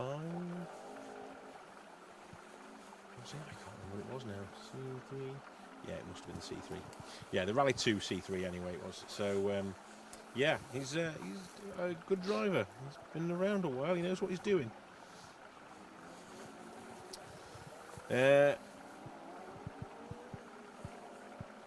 David Bowden, thanks for the coverage. I'm sat in front of the log burn with a sherry. Well, it is almost December. Yeah, we'll give you that one, David. No problem with that. Are your decorations up yet? That's the big question. It's not December yet. Don't put your decorations up just yet. That's my personal opinion. Leave them until after the RAC rally, then you know it's nearly Christmas. Once this is out of the way, then Christmas will start. Until the pay packet comes through for this event, no one can have a Christmas. Big cheer for the Squires boys in car 51. Phil and Mick going well.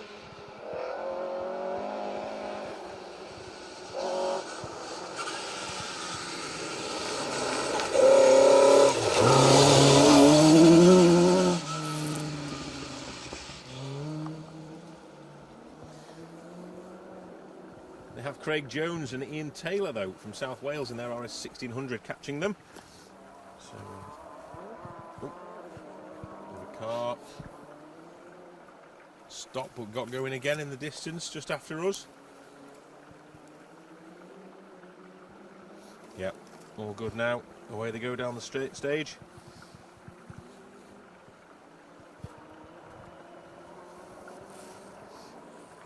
Sam Brown says it's also the smells when you're actually on the stage. It makes the event. It certainly does, yeah. I can smell that car that's just gone through now. Hot mud on exhaust, basically, is a good smell. And the other sort of engine smells and oily smells, we don't want any of them brakes or anything. We just want to hear the exhaust notes and smell the burnt mud. That'll do me. Jim Robertson and Paul Gribben. Another of the Mark IIs. We have lots of Mark IIs here this week. It's, all beautifully prepared and well turned out.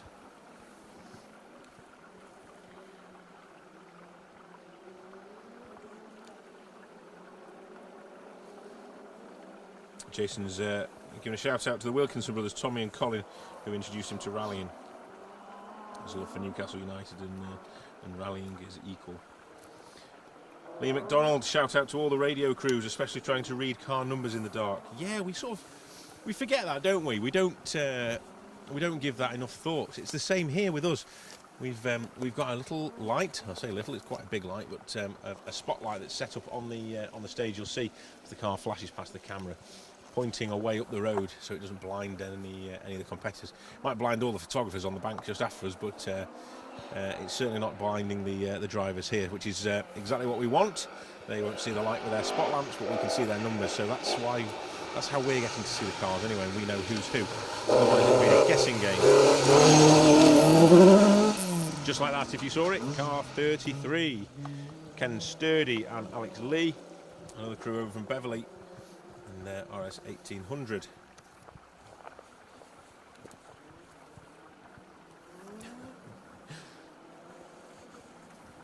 Let's not have arguments about football or decorations, please, guys. Let's keep it sensible. Mr. Cole is watching. Welcome along, Damien. Thank you for tuning in. You fancy having a go at this, Damien?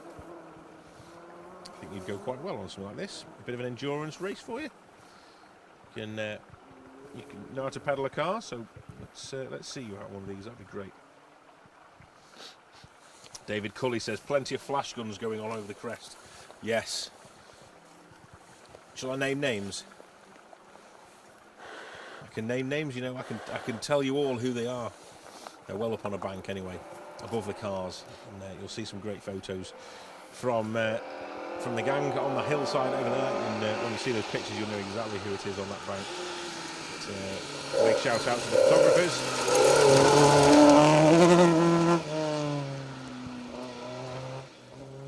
Okay, car 65 then, that's David Pedley and Paul Stringer in their RS 1800.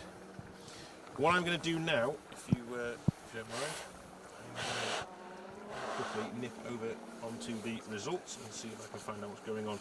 Just very quickly, Paul Trevitt, does Mandy's budget stretch to a Stratos?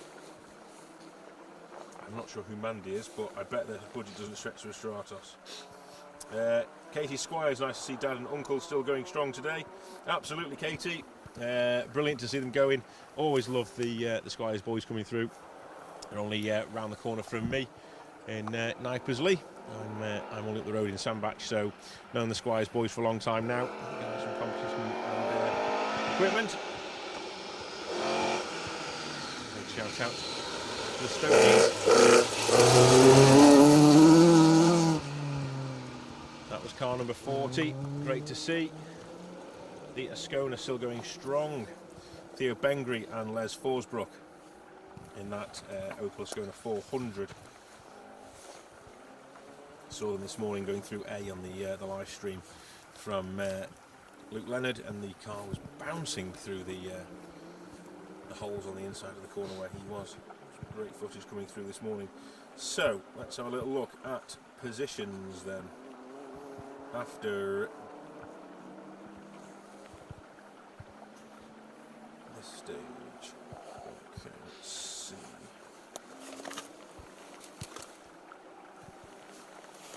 I haven't got any. That's strange. I thought they'd be free.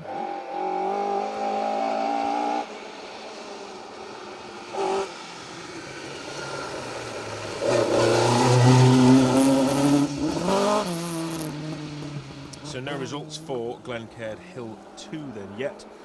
And equally no results for Glengapton, which is this one. Okay. I thought we'd have had results from the end of this stage by now. Remy Thomason and Christopher Davies in that Ford Escort just going through there from Newport.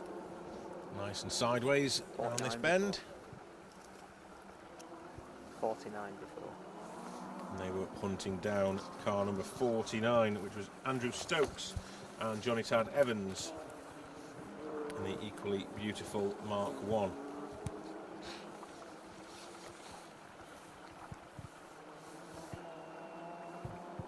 So no results to give you at the minute, I'm afraid, guys. You have to bear with me on that one. We'll wait and see if we have a Mr. Dave Hemingway and Simon Ashton come through. You never know, we might hear them before we see them with the The ice cream chimes on again. That would be nice. Must have been listening yesterday when I was complaining on the live stream that I hadn't heard them. So yes, let's have them again, please. That's another thing that makes me sort of realise I'm on the RAC rally when I hear Mr. Hemingway's ice cream chimes on that Ford Escort. Previous event winners in the Open category in 2008 and 2010.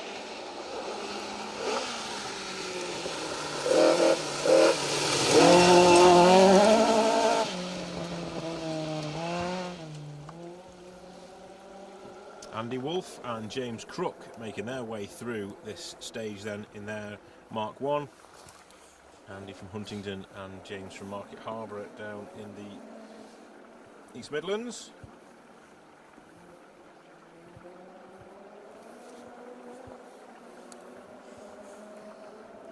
Quick flick through to other information coming through.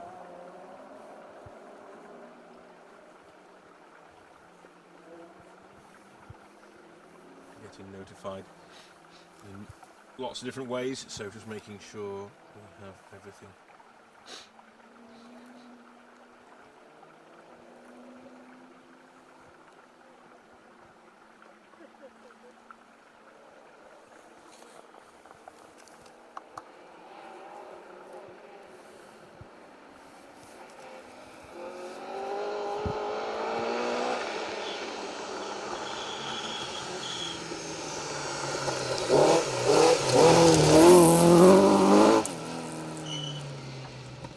Car 44 then, the stunning HSR Chevette of Ben Jameson and Dean Kellett, the Yorkshire-based crew, over competing on the RAC. They've come a long way this year, actually. I remember speaking to one of Ben's family a couple of years back, and I think it was actually on this event 2 years ago.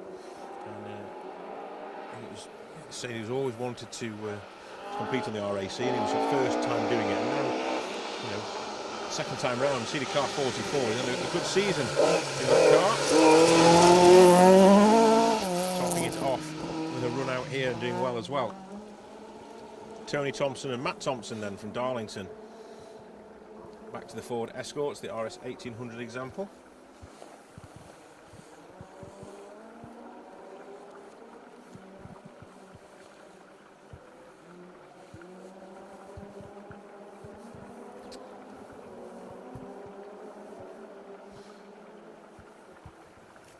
Great to hear the glorious sound of these engines echoing through the forest on this perfectly still night up in southwest Scotland. Condensation pouring out of my mouth as I'm talking to you.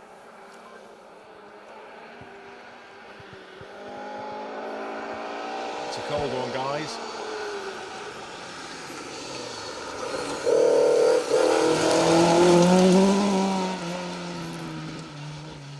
Car 71 then, the original Christopher Ingram and Paul Turner, as stated at the start. We had two Christopher Ingrams start the rally and only one still going. Unfortunately, we lost young Chris Ingram in that fantastic David Appleby prepared TR7 V8 yesterday down in Wales, where unfortunately the engine cried no more, but he will be back. According to the socials, he will be back. Maybe not this weekend, but he's looking forward to getting back out in that car, he says. So that's something to look forward to. When it was on song, that car was flying.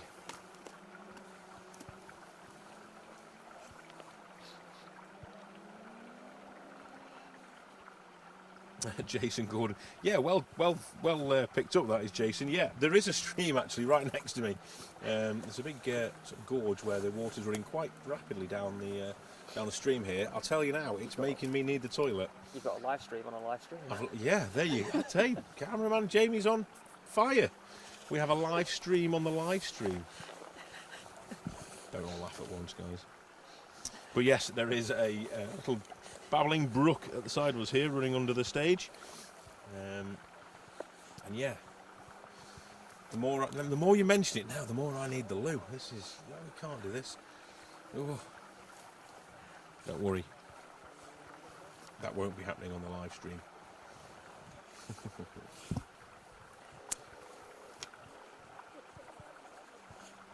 Graham Thatcher sat by the log fire watching from South Wales. If you can just usher some of your heat this way a little bit.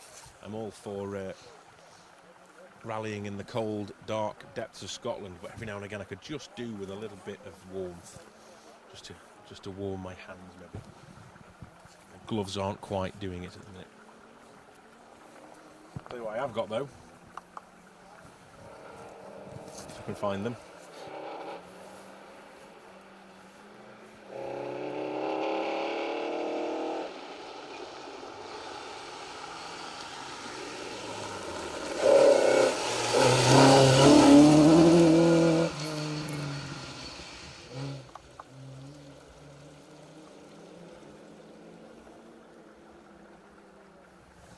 Turning my electric hand warmers on.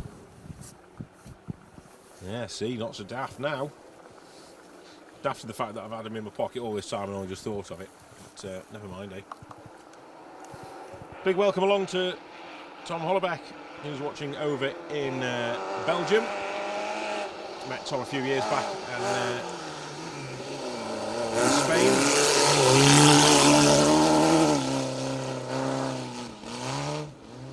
Aaron McClure throwing the little Peugeot 205 GTI through the stages with Simon Taylor alongside. Great to see Aaron back out again. It's been so long since I've seen Aaron compete. It's fantastic that he's back out and driving the little 205. He's had his problems this weekend as well, but he's still here and he's still pushing on, having some fun, which is fantastic to see.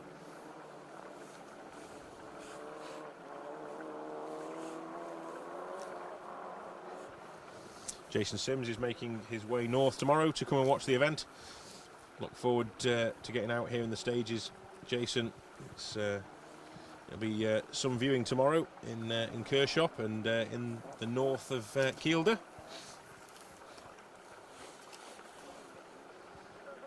Fantastic stages up there. You watch back over the RAC rallies of the past, and the cars making their way through the Kielder complex. So, memories that I've brought with me.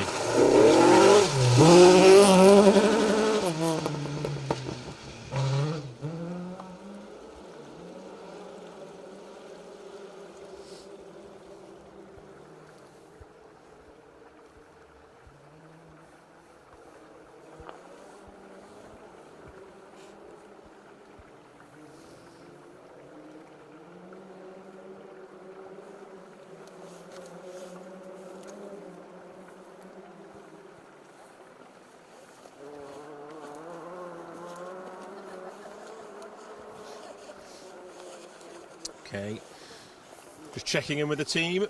Everything's going well so far. Everything's going to plan back at base with the show for tonight. All the drone footage has been downloaded and sent via satellite down to HQ, and is rapidly being edited into the show for tonight's broadcast, which will start at 8 PM with Paul Woodford.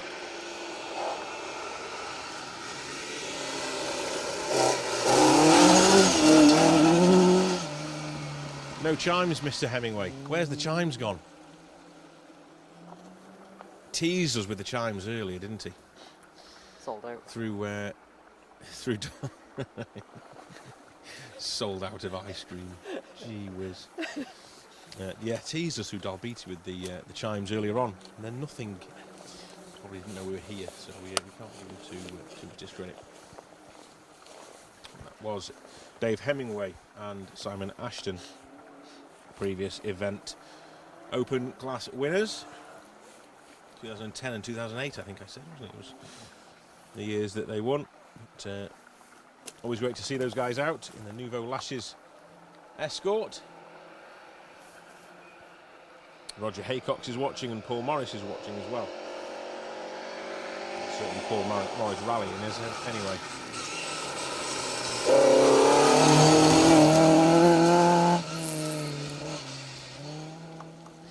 Eddie O'Donnell Jr. with Cameron Fair alongside.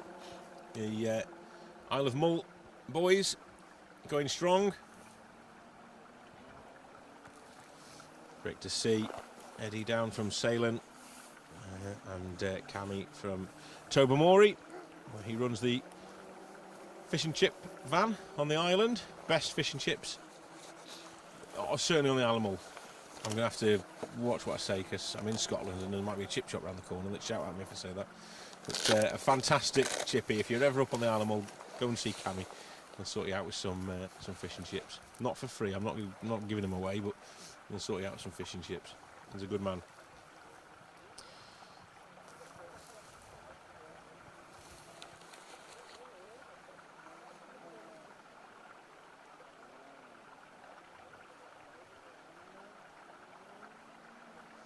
Oh, hang on a minute. We've got dad jokes coming in now. This is your fault. I'm blaming cameraman Jamie. Don't blame me. I'm blaming Don't cameraman blame Jamie. me. I'm blaming cameraman Jamie. Dave What's it? Dave Cully says, the chimes, they are changing. I'll get my coat. I think you better hide, David. Get your coat and take Special Stage with you. Don't turn off the live feed, for God's sake. Just take get your coat and take the stream with you. Thank you for your comments, David.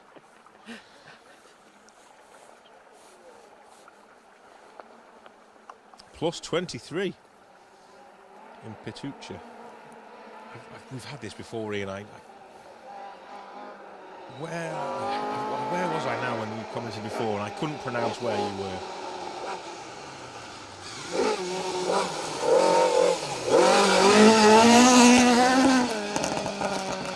Car 56 then. That will be Mark Holmes and John Connor. Lancashire lad is Mark. Up from Priesel. Blackpool Motor Club member, I think, if I remember rightly. Always have a great catch up when I see him.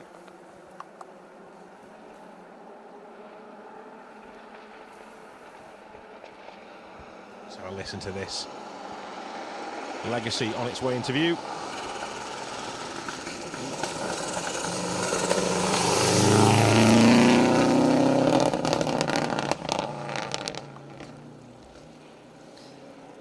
Memories of McRae in that Legacy. Great to see that Subaru out. Sounding and looking lovely. Probably, I'm going to say it. I think that's the best looking car with spot lamps. The spot lamps on the front of that car, they just make that car look so good. It might not be the best looking car on the event, but when you put the spot lamps on it and they're on like that, it suits that bonnet and suits that car so well. So yeah, love seeing that car out and about. It's great. Ryan Ingram, go on Eddie O'Donnell, fastest driver in Salem.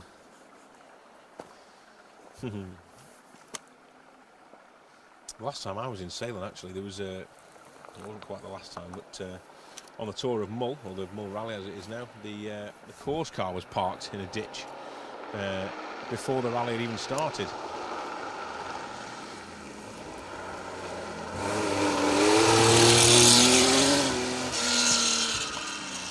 Car 99. Let's have a little looky, see who we've got. Opposite side of the paperwork. Of course it is James Brady and Jack Brady down, well, up from Bodmin in their Porsche 911. All of 3.2 litres. Lots of power in that car. Doug Shanks is car 16. James Ford and Neil Shanks still running. I should know the answer to that, shouldn't I? Did they come through earlier? I remember certainly seeing Richard Tuthill come through. Let's have a little look. James Ford. They certainly got through Glencaird Hill 1. And then they were coming into this stage. I think they're still going, yes. I need to just double check. I can't remember. Had that many cars through, and obviously it's getting dark as well. I can't remember. We've had a few Porsches through. Let me check in a second for you. Bart Jan Dienik and Egbert Colvoort over from the Netherlands in their RS 1600 Mark 1. We're here on the results page. Let's see what we've got in terms of results for next stage. Still nothing for Glen Gap 2.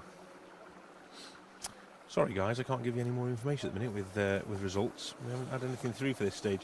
And that might be an issue with the results after this stage, with the Arrock Hill stage not running. Not sure exactly what's going on there, but anyway. Your question has just been answered. Car 16, James Ford, is parked up just before junction 5, where we're actually parked.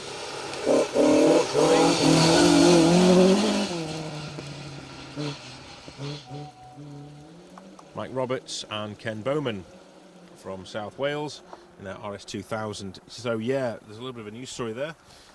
Car 16, the Porsche of James Ford, is parked up in this stage, and I would have thought this stage would have suited the Porsche as well.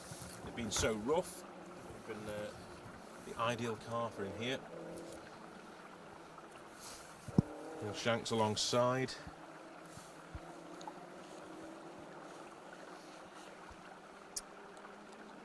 Yeah, sorry to be the bearer of bad news, Doug.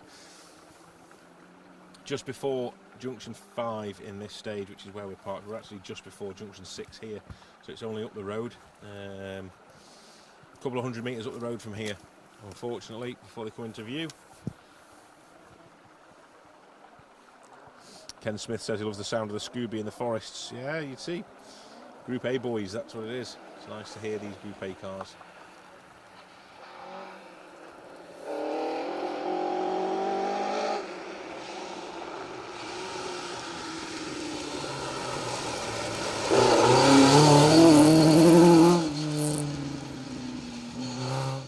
Car 81, some reflective stickers down the side of that car.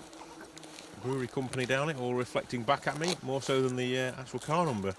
But Paul Fry and Mike Steele in their RS 1800 making their way through.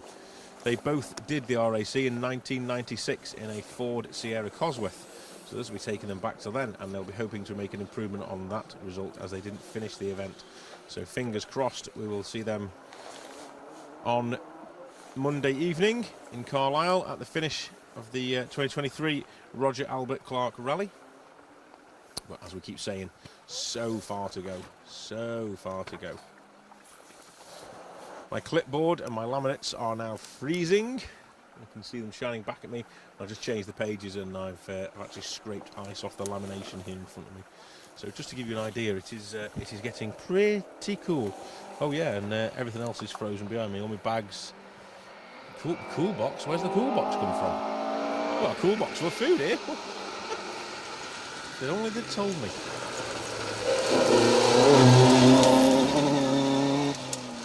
'96. Alan Carfrae and Liam Carfrae from Rochester. It's the RS 1600 version. Andrew Walsh says he'd love to hear a 6R4 coming through. Yeah, that'd be special, wouldn't it?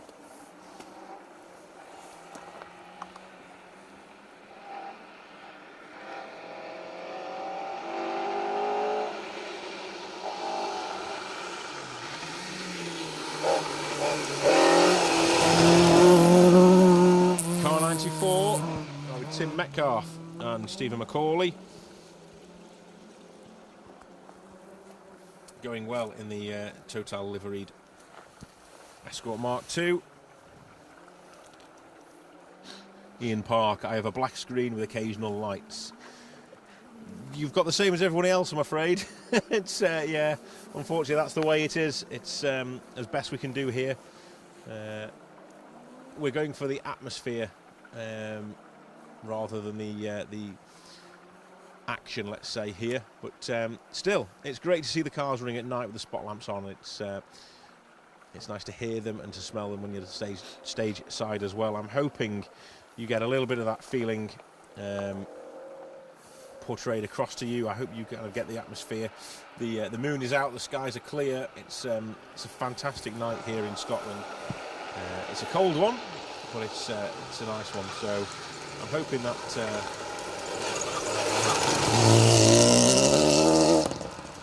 that's coming across on the screen, even if it is very dark. 161 to catch me out, as it always does. Gregory Perrard and César Delbecq in their Renault Clio Rally, making their way through.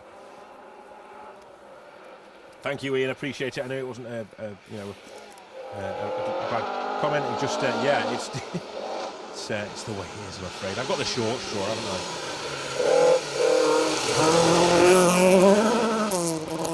75, Fintan McGrady and Cormac McGrady from Belfast, sponsored by the McGrady Insurance Company.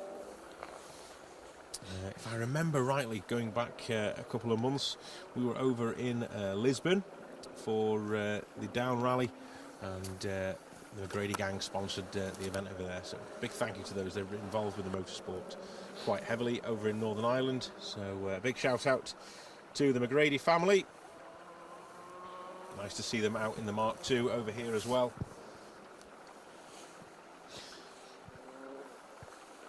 My dad used to rally a 6R4 back in the 90s. Wow, that would be amazing.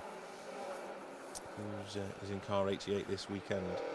Good stuff.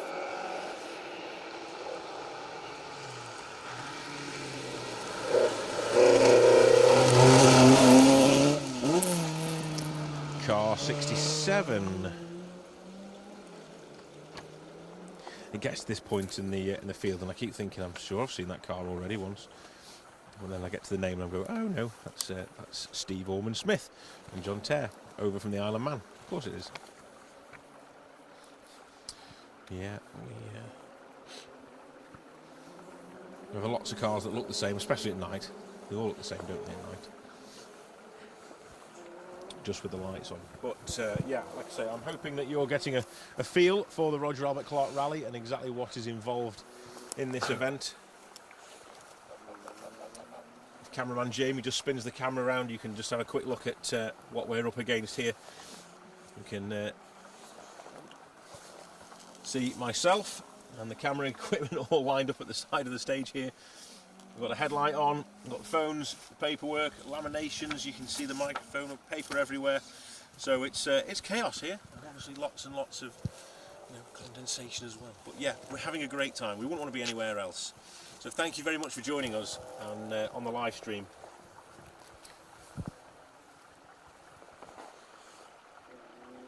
Just a quick mention again for anybody that missed it earlier.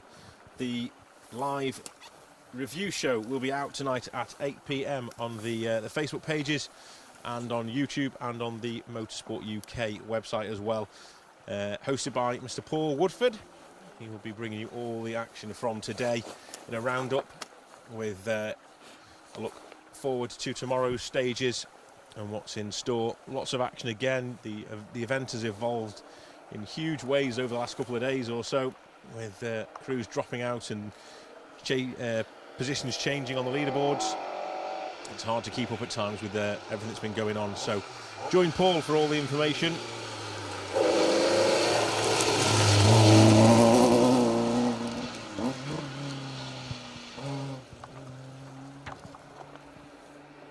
Car 97 is John Brazier and Damien Bird. Rally Extreme at Mark II Escort 1800. They're being caught by Conrad Boss and Jeff Crabtree in car 77. Caught up with Conrad and Jeff yesterday in Myherrin down in Wales, where they'd had a little indiscretion off the stage. Ran slightly wide and into the soft and slippy stuff, and unfortunately slid down a bank, and it could have been a lot worse actually. The car didn't go over, but it could have well have done very easily onto its roof. So the guys got away with it. When we arrived, they were just being recovered, and the guys at Bulldog Rescue pulling the car back out, doing an excellent job, and Conrad and Jeff managing to get the car back to service and back out in the afternoon as well. So great to see, and them boys are having a whale of a time in that Escort.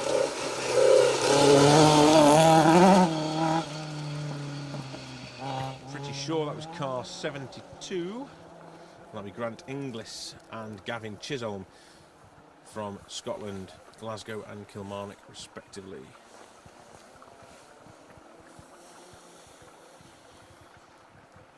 That's a good question, Jeff. Can somebody explain the difference between categories and classes? So, in short, no I can't. We have a variety of classes and categories. Appendix K for the high-powered sort of Group B style cars. Cars like the... where are we? Where I was looking at now? It was the Toyota, wasn't it, that was in that class? Top Boys in their Escort actually are in that one as well. So Chris Meek, Oliver Solberg, Ocean Price, Jason Pritchard, Chris Ingram in the TR8, Seb Perez, they're all running it in that category K, or Appendix K category. Good question. I need someone much smarter than me to be able to tell you exactly what each class is. The information will be on the website and in the regulations, but I don't know what it is here, I'm afraid. I haven't got that information to hand. I can tell you there's an Appendix K, a Cat 1, 2 and 3, a 4, a 4A, a 4B, a Safari class and the Open class. This gives you a little insight into what each class is. The Safari class, as far as I know, are for cars that have sort of modifications and strengthenings that will enable them to run on the safari events over in Africa. So the likes of the TR7 that Mr. Tundo drives, car 106 I think that is, that has some modifications to allow it to run over in Africa, as well as the Datsuns that run in this event as well. So I can tell you a little bit about that one. The Open category is open to all sort of two-wheel drive cars, and they run in their own field. They might not necessarily be historic, but they can run in their own category, and the guys in those cars can have their own little rally as well at the same time, which is great to see. And that means we can welcome the likes of the Peugeot 208s and the Renault Clios over from the continent.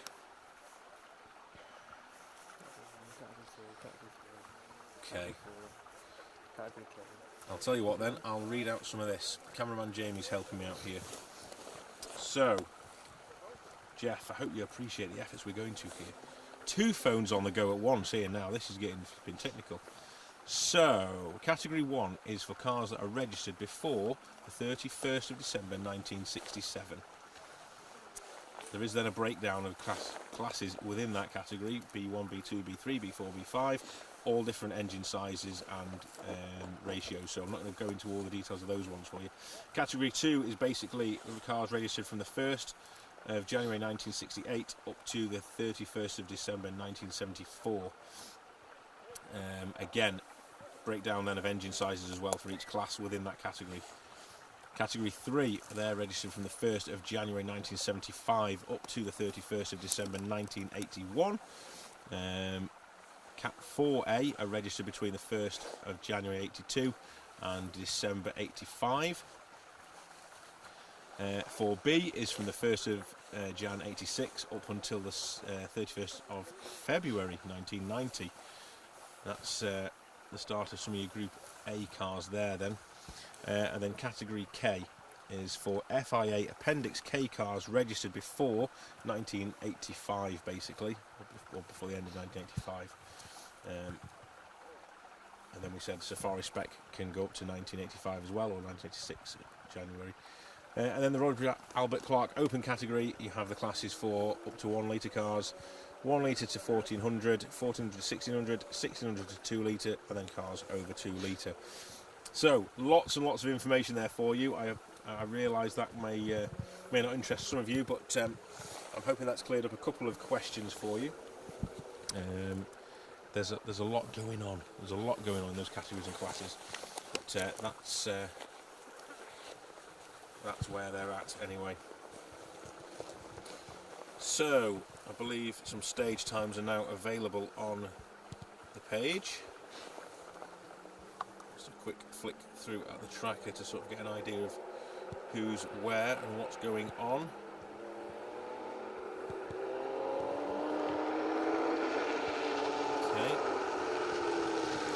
few more cars to come through yet then.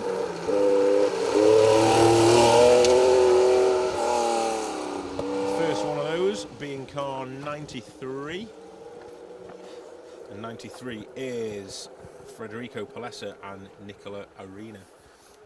Nicola comes over from Italy and navigates in that Porsche 911 SC, whereas Federico is actually based in London according to the entry list.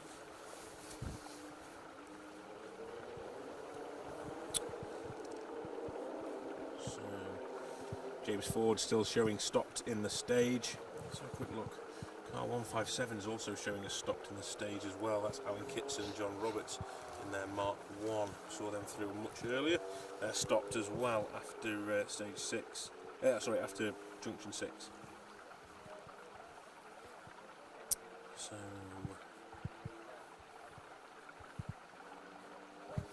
lots of cars lining up on the start line still. We'll be here for a little bit longer, bringing you the live action. We'll try and do our very best to bring you everybody through this stage.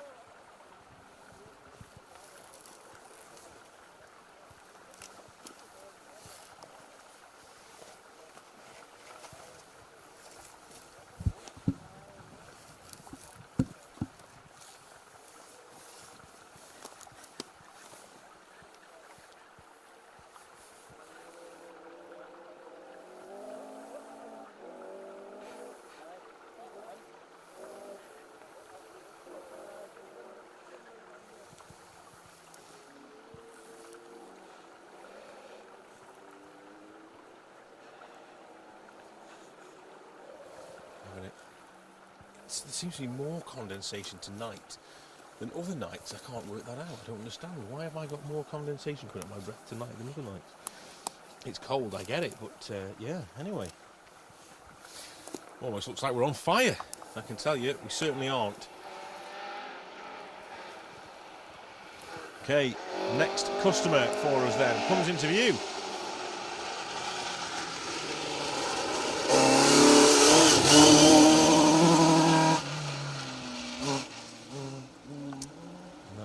Car 66, Alan Horn and Ryan Griffiths in their Mark II. Welsh crew from Betis Kedwen and Welshpool.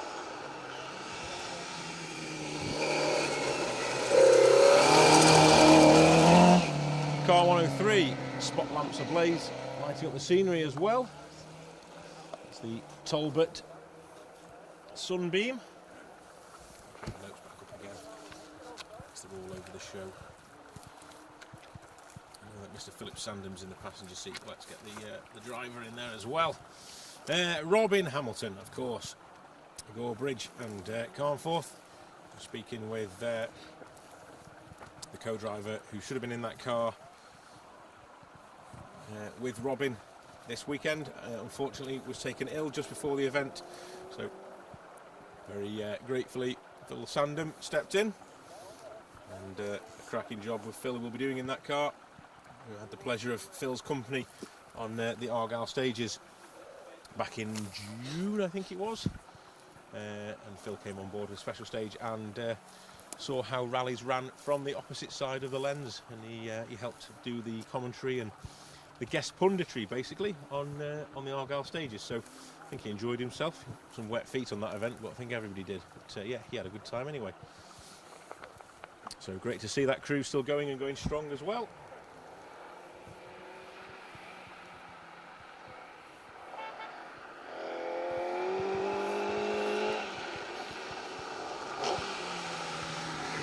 Not sure why.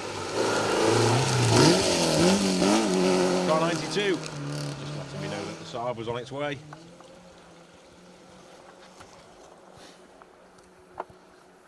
That of Colin Hope and Billy Dalgleish in the V4 Saab 96.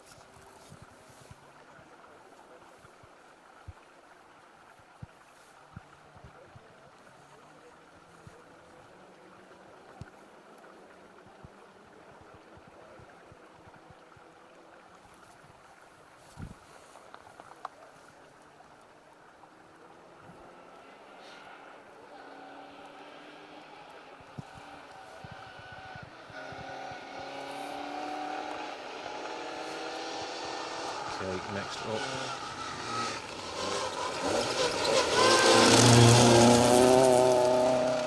The Astra Mark III.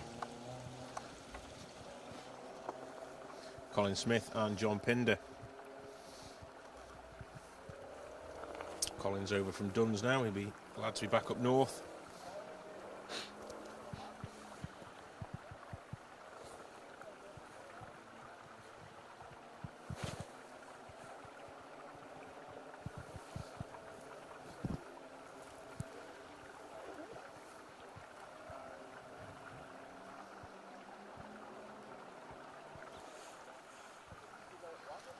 So, let's look at the tracker. We are showing 1, 2, 3, 4, 5.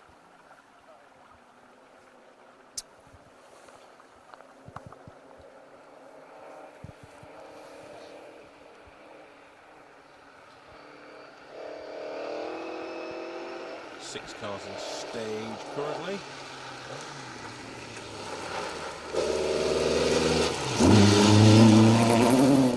Car 111 being Roger Mark Fowler and Malcolm Johnson, both from Sheffield, in the 2-litre Mark II Escort. I can tell you they are running in category 3. And in that category they are running in D5 class. So now you know a little bit more about the classes and the categories. Might make a little bit more sense. So the last of our crews are now arriving at the stage start and the control. We've got probably around about 10, 12 cars to come through, I imagine. Something like that. We will try and stick around for all of them. Our very best to bring all the action to you for all the crews. Don't like leaving anybody out.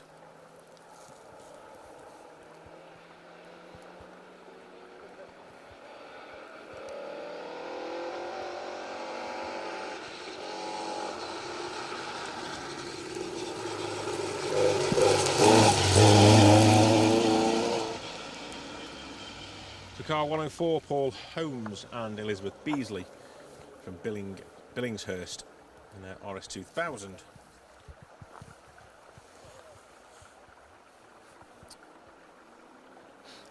I'm being told we do have stage times now in.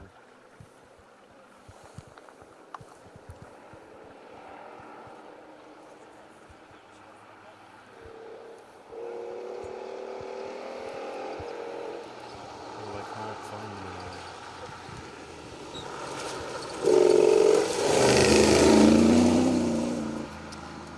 There is Frank Tundo and Alan Jones in that Safari Spec TR7 V8. Frank over from Kenya, with Alan up from Hereford. Not quite as exotic, is it?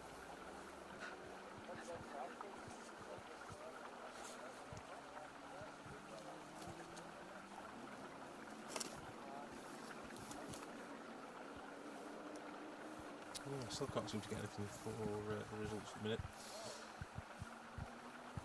Why is it not working for me?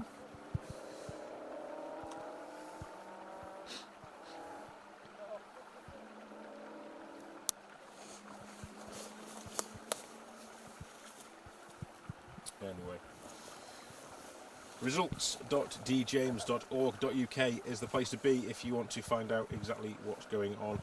I'll tell you what I'll do. I will copy and I will paste the link for the results.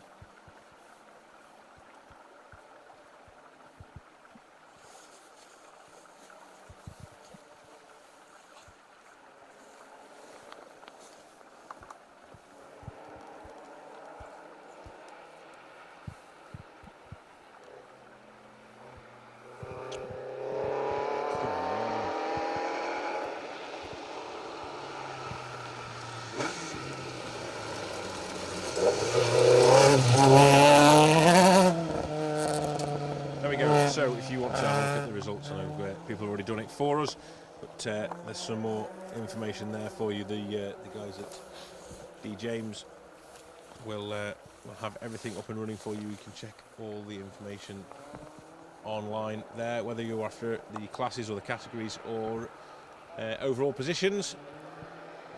Everything is in that website for you.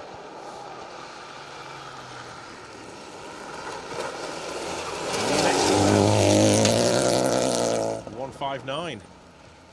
Another of the Renault Clios. This time Domenico Ramono and Fabiano Ramono. 1144.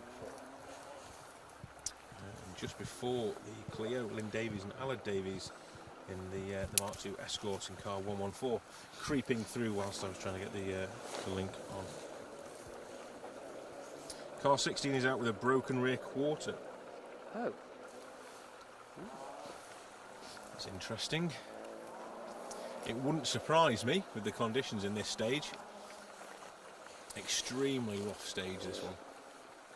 So, you know, you have to have a real strong car to get through here. I'm sure Frank Tundo in the Safari spec Triumph TR7 V8 is probably actually finding it quite handy in here.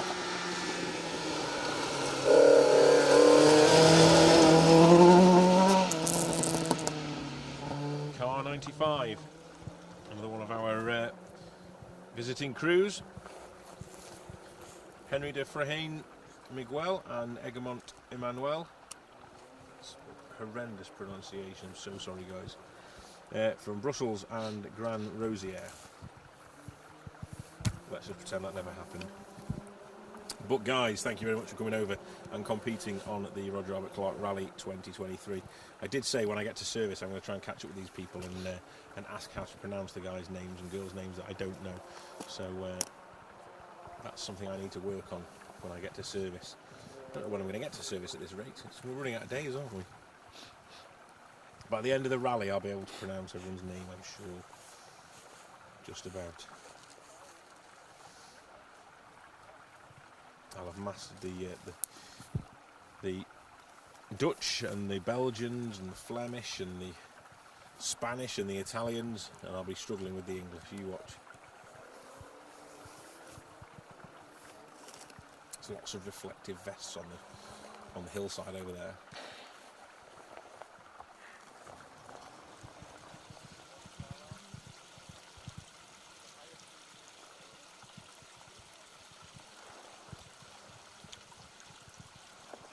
So, a few more cars to come yet.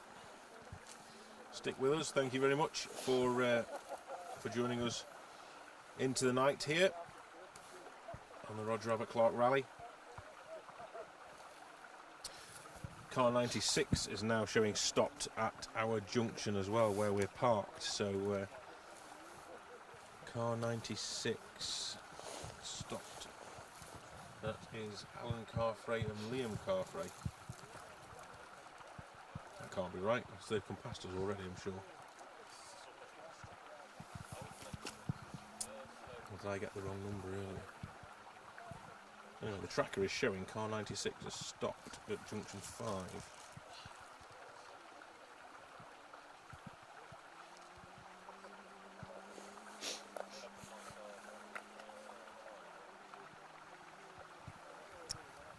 Okay. Car 115 is on its way towards us.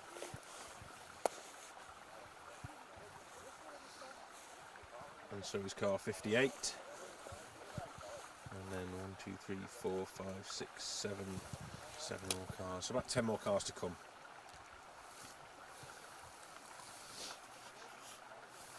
I'm just going to go for a very quick break and I'll be back very shortly, so stay with us.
Back, apologies guys. Had to nip to the gents. Probably shouldn't say that on the live stream, should I? You're all missing me, that's all. You're all there tapping your televisions and your phones. Oh, it's broke again, this phone has. Black screen, nothing at all. Car 115, Howard Allen and John Buckley. Stockport and Staley Bridge residents in the Mark II Escort. So apologies for disappearing. Thank you for sticking with us while we went through that lull while I disappeared off. Everyone will be wondering what the heck is going on. Why is it just pitch black and no talking, no nothing? You are still with us here in stage 20, Glen Gap 2. 13 more stages to go. Still a massive challenge to the competitors and crews that are still here on day 3 of the Roger Albert Clark Rally. Everyone making their way north from mid Wales yesterday evening. Lots of crews on the M6 last night. Spot the rally car and all the spectators heading north and marshals heading north and officials heading north. You knew which one the rally goers. So the ones that hadn't washed their cars. The half of the Welsh forest will have been attached to the cars and vehicles travelling north yesterday. Wales will have risen out of the ground a couple of inches with all the soil that we've carried up here with us. So it's a little bit drawn out now. We've got some more cars coming towards us. We can hear them in the distance. A few more cars to come. Like I say, we don't want to miss anybody. Hopefully we get to see the Starion coming through at the end of the event for us. There was 2 of them. I think only one came through earlier. It wasn't sounding particularly great though, I must admit. So we will see. Certainly the Opel Kadett. We mentioned Stu McLaren earlier and the heroics of the spectators. Jace Billett, having built engines for nearly 30 years, finding himself building an engine or rebuilding an engine live stage side on stage 1 to help Stu McLaren and the Opel Kadett back to service. And obviously it paid dividends because he's still here now 2 days later up in Scotland. So huge thank you to Jace and everyone who was helping out down on stage 1 in Crooken on Thursday. Derek McGeehan has tuned in and Alfie Turn has tuned in. Welcome along, Alfie. Thanks for joining the chat. And there's a live stream. Not too much to see at the minute while we're waiting for some cars. Headlights will be ablaze very shortly coming into view. Oh, there we go. Look at that, as if by magic. We have around about 8 or 10 cars to come then. It's been a long day. So the last few cars on stage 20 of the Roger Albert Clark Rally 2023.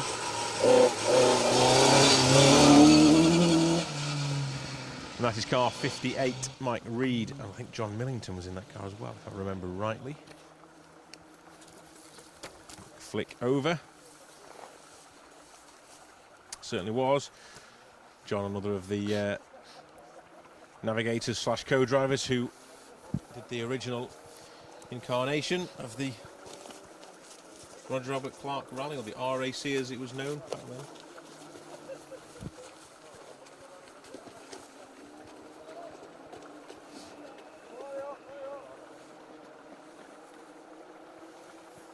Engine notes rising in the distance, making their way towards us now.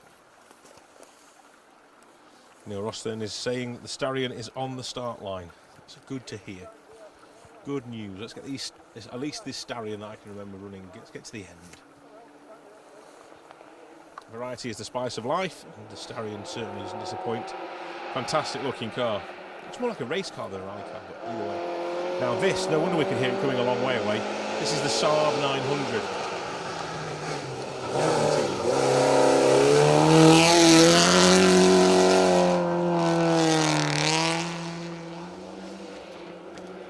It's an absolute monster, that car.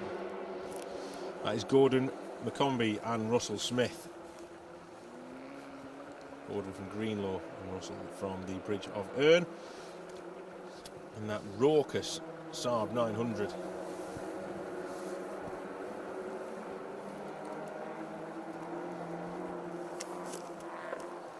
Still hear it echoing off the hills behind us. That's great to hear.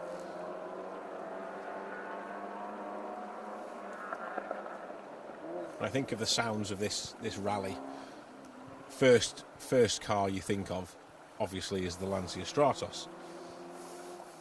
Second car you think of when you think of, I reckon it's the Saab 900. Definitely. That engine note is fantastic. Still going strong as well. End of day 3 almost.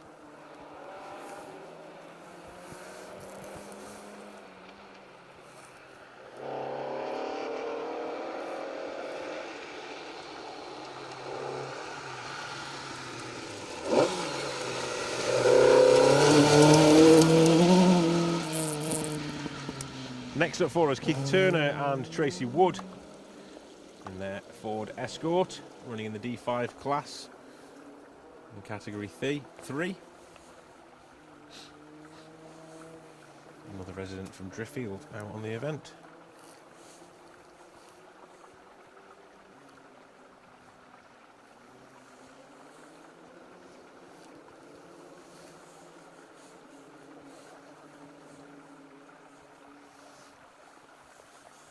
So, next car through is looking like Alan Young and Ashley Young in their Escort. Car 122, the last seeded crew on the road. But we have a couple of cars parked waiting to come into the stage by the looks of it.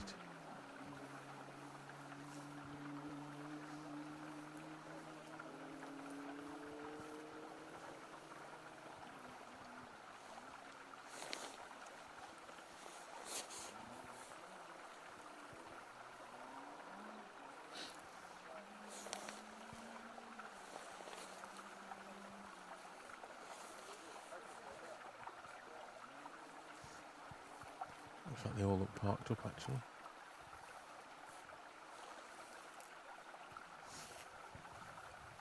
Yeah, 109 has gone in. It's good to see.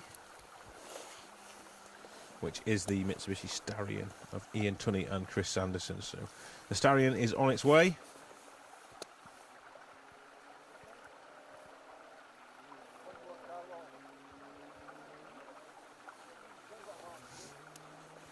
So car 122, Alan and Ashley Young making their way towards us as we speak.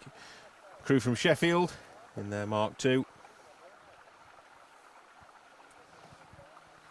Should see the lights appear in the distance any time now.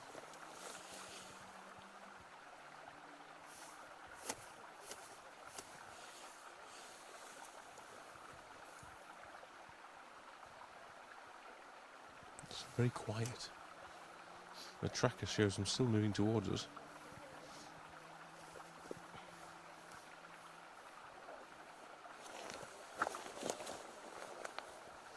Here we go.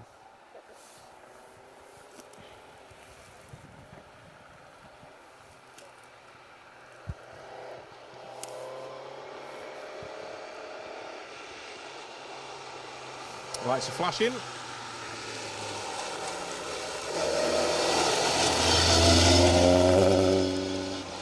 Spotlights bobbling away. That won't be helping with vision. Back to service and make sure they're nice and tight.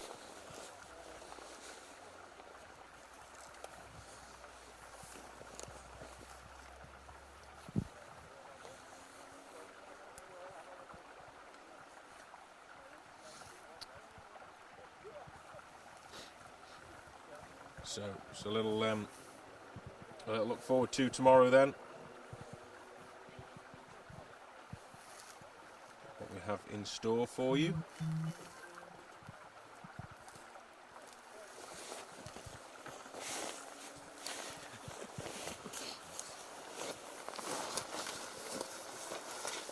I'll tell you what, that's the best action I've seen tonight. That was cameraman Jamie nearly threw himself down the bank then. So, where am I? Let's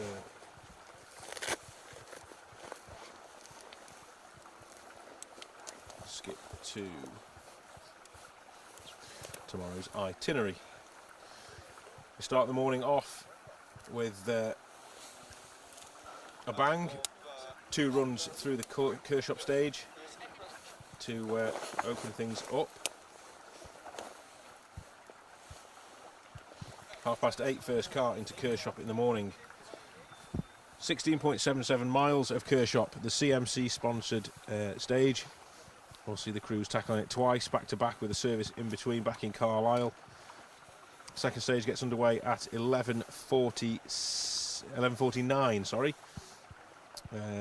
Before the crews then travel out of Kershopp and north into the Kielder Forest Complex and more specifically Mount Common, north of the reservoir.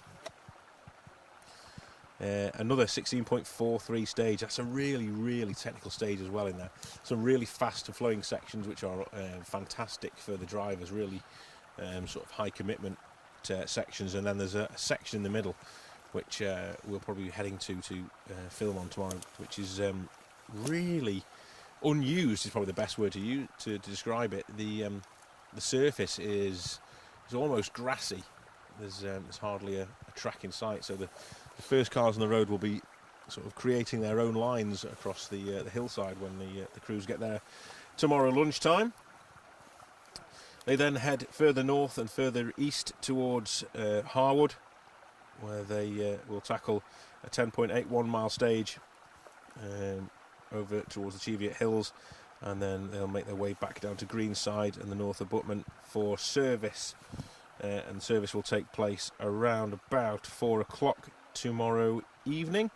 So we're servicing it in the dark for some of the boys there.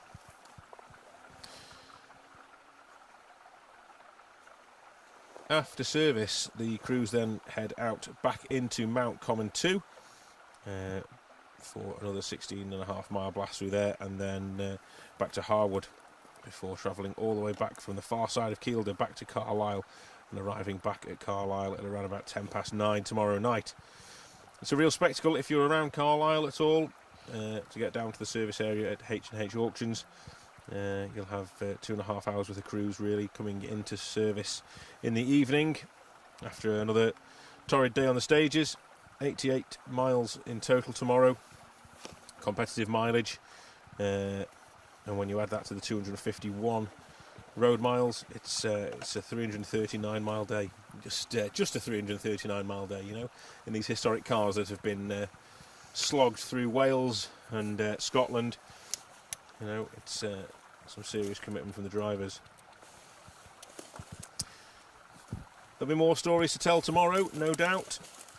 And in terms of stories today, make sure you join the RAC Roger Albert Clark Facebook page and YouTube page for the review show tonight with Paul Woodford, going out at 8 o'clock. They're working hard back at the studio at the minute to make sure that show goes out on time for you. So 8 o'clock is the time for that. Make sure you tune in for all the information from today's stages, all the highlights and retirement news, as well as a look forward to tomorrow, like we've just told you. The last day of the rally is then Monday. Many people back in work, but the rally goes on and starts bright and breezy at 8:30 in Shepherd Shield. 6.69 miles of Shepherd Shield. Tricky little stage that. Some fast sections that can catch a lot of people out before heading to the famous Pundershaw stage. 13.26 miles of Pundershaw.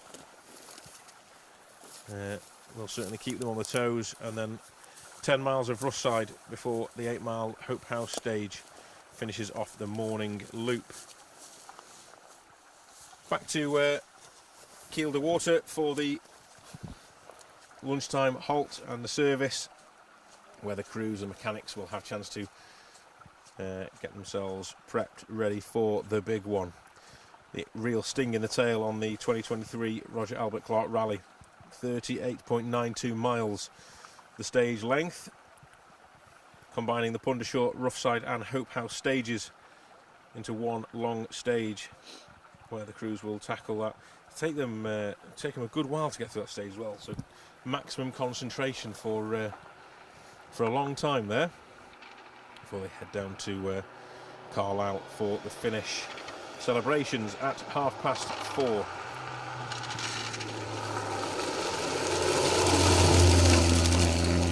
109, the stallion we've been waiting for, Ian Tunney and Chris Sanderson, has finally made its way to us. It was a long time coming, wasn't it, from the start of the stage to here. It just gives you an idea of how rough these stages are. It took us a long time to get in here as well. So all cars are now in the stage. We have 1, 2, 3, 4, 5, 6 cars to come. We'll bring all those cars to you before packing our things up and heading back to service. Well, back to the service halt in Carlisle for I think some well-deserved tea. Ooh. We're ready for some tea tonight, that's for sure. Phil Sandham is joining us. Phil, we've just been talking about you. Thank you for watching. You'll have got out of the stage, no doubt, on your way to Glencaird Hill, no doubt. I don't think you've got through that one just yet, will you? Don't think so. You must be on the way to the stage anyway. But welcome, Phil. We've been chatting about you on the live stream and our escapades up on the Argyle stages and how you stepped into to co-drive for Robin last minute. But thank you very much for that. Always great to see Phil out. A real character of the sport.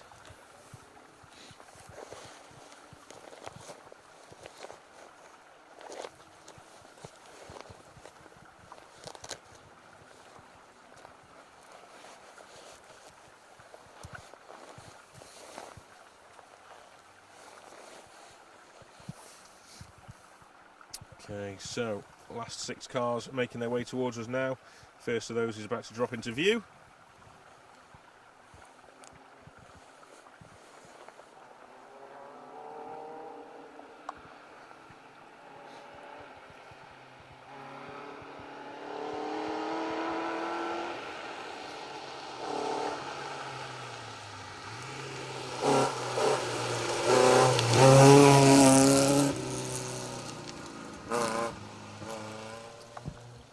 That was the previously mentioned Stu McLaren in the Opel Kadett.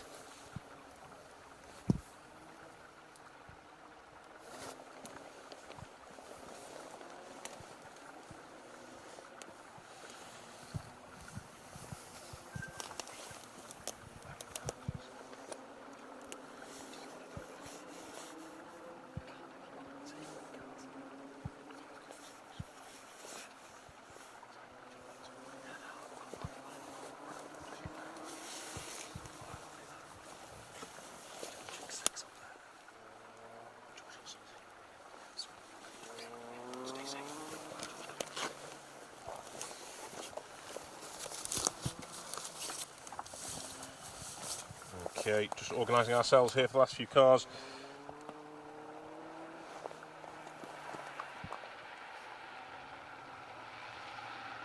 So, see who we've got coming towards us. Lights ablaze, as you'd expect by now.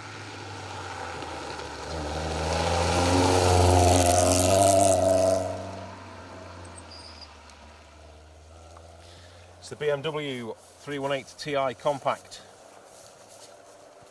of Robin Herneman and Ray Crowther. We've spoken about these guys before. They first ride together was in 1984 on the RAC Rally. They didn't finish that year, but set a top 10 time in 1989 together, so came back a few years later and put those demons to bed, and they're back for even more redemption now. Great to see those guys out in that BMW.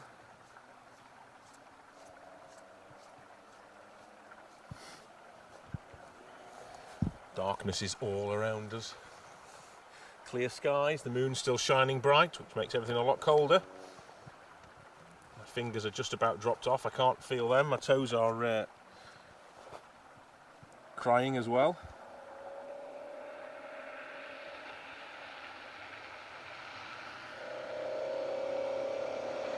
4 more cars to come, guys, and we'll wrap things up until tomorrow morning.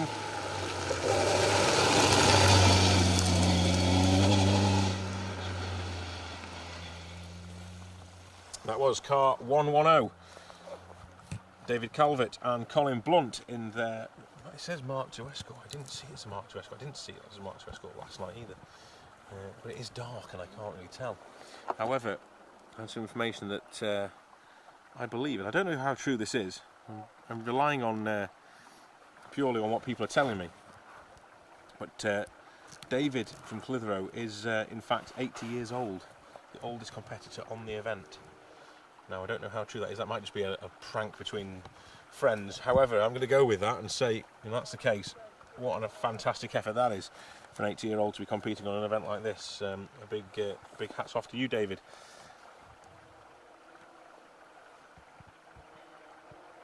Lancashire lads from Clitheroe and Rossendale.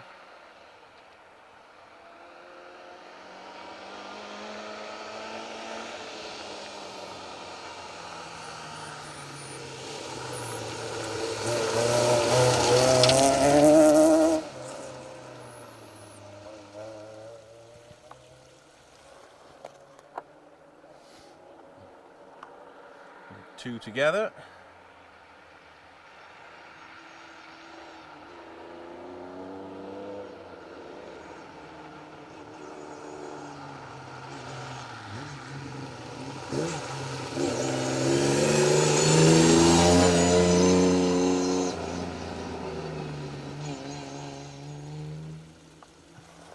The second of those cars being the lovely looking Datsun 240Z of Nick Mason and Pete Smith, both from Waltham Abbey. Running that 240Z again in the Safari class and H2 class as well. So,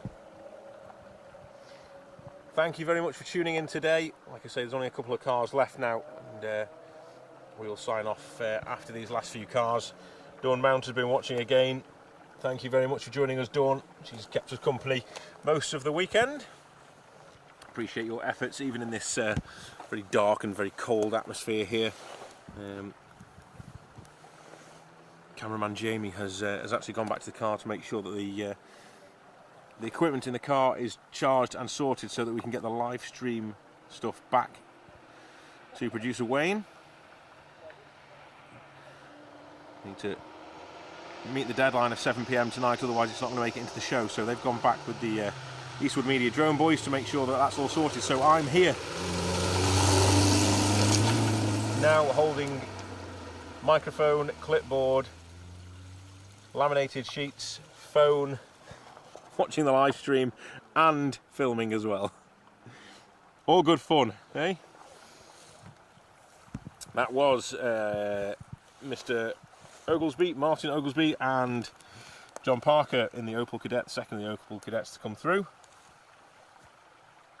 Great to see them still going. So have a look at see what else is on stage.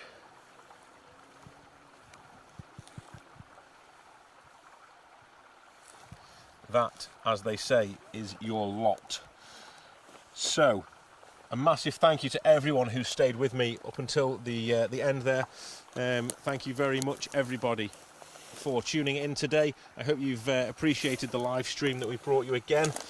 Always tricky at night time, but I'm hoping that there is some serious atmosphere being sort of presented on the live stream tonight. Thank you very, very much for tuning in, and make sure you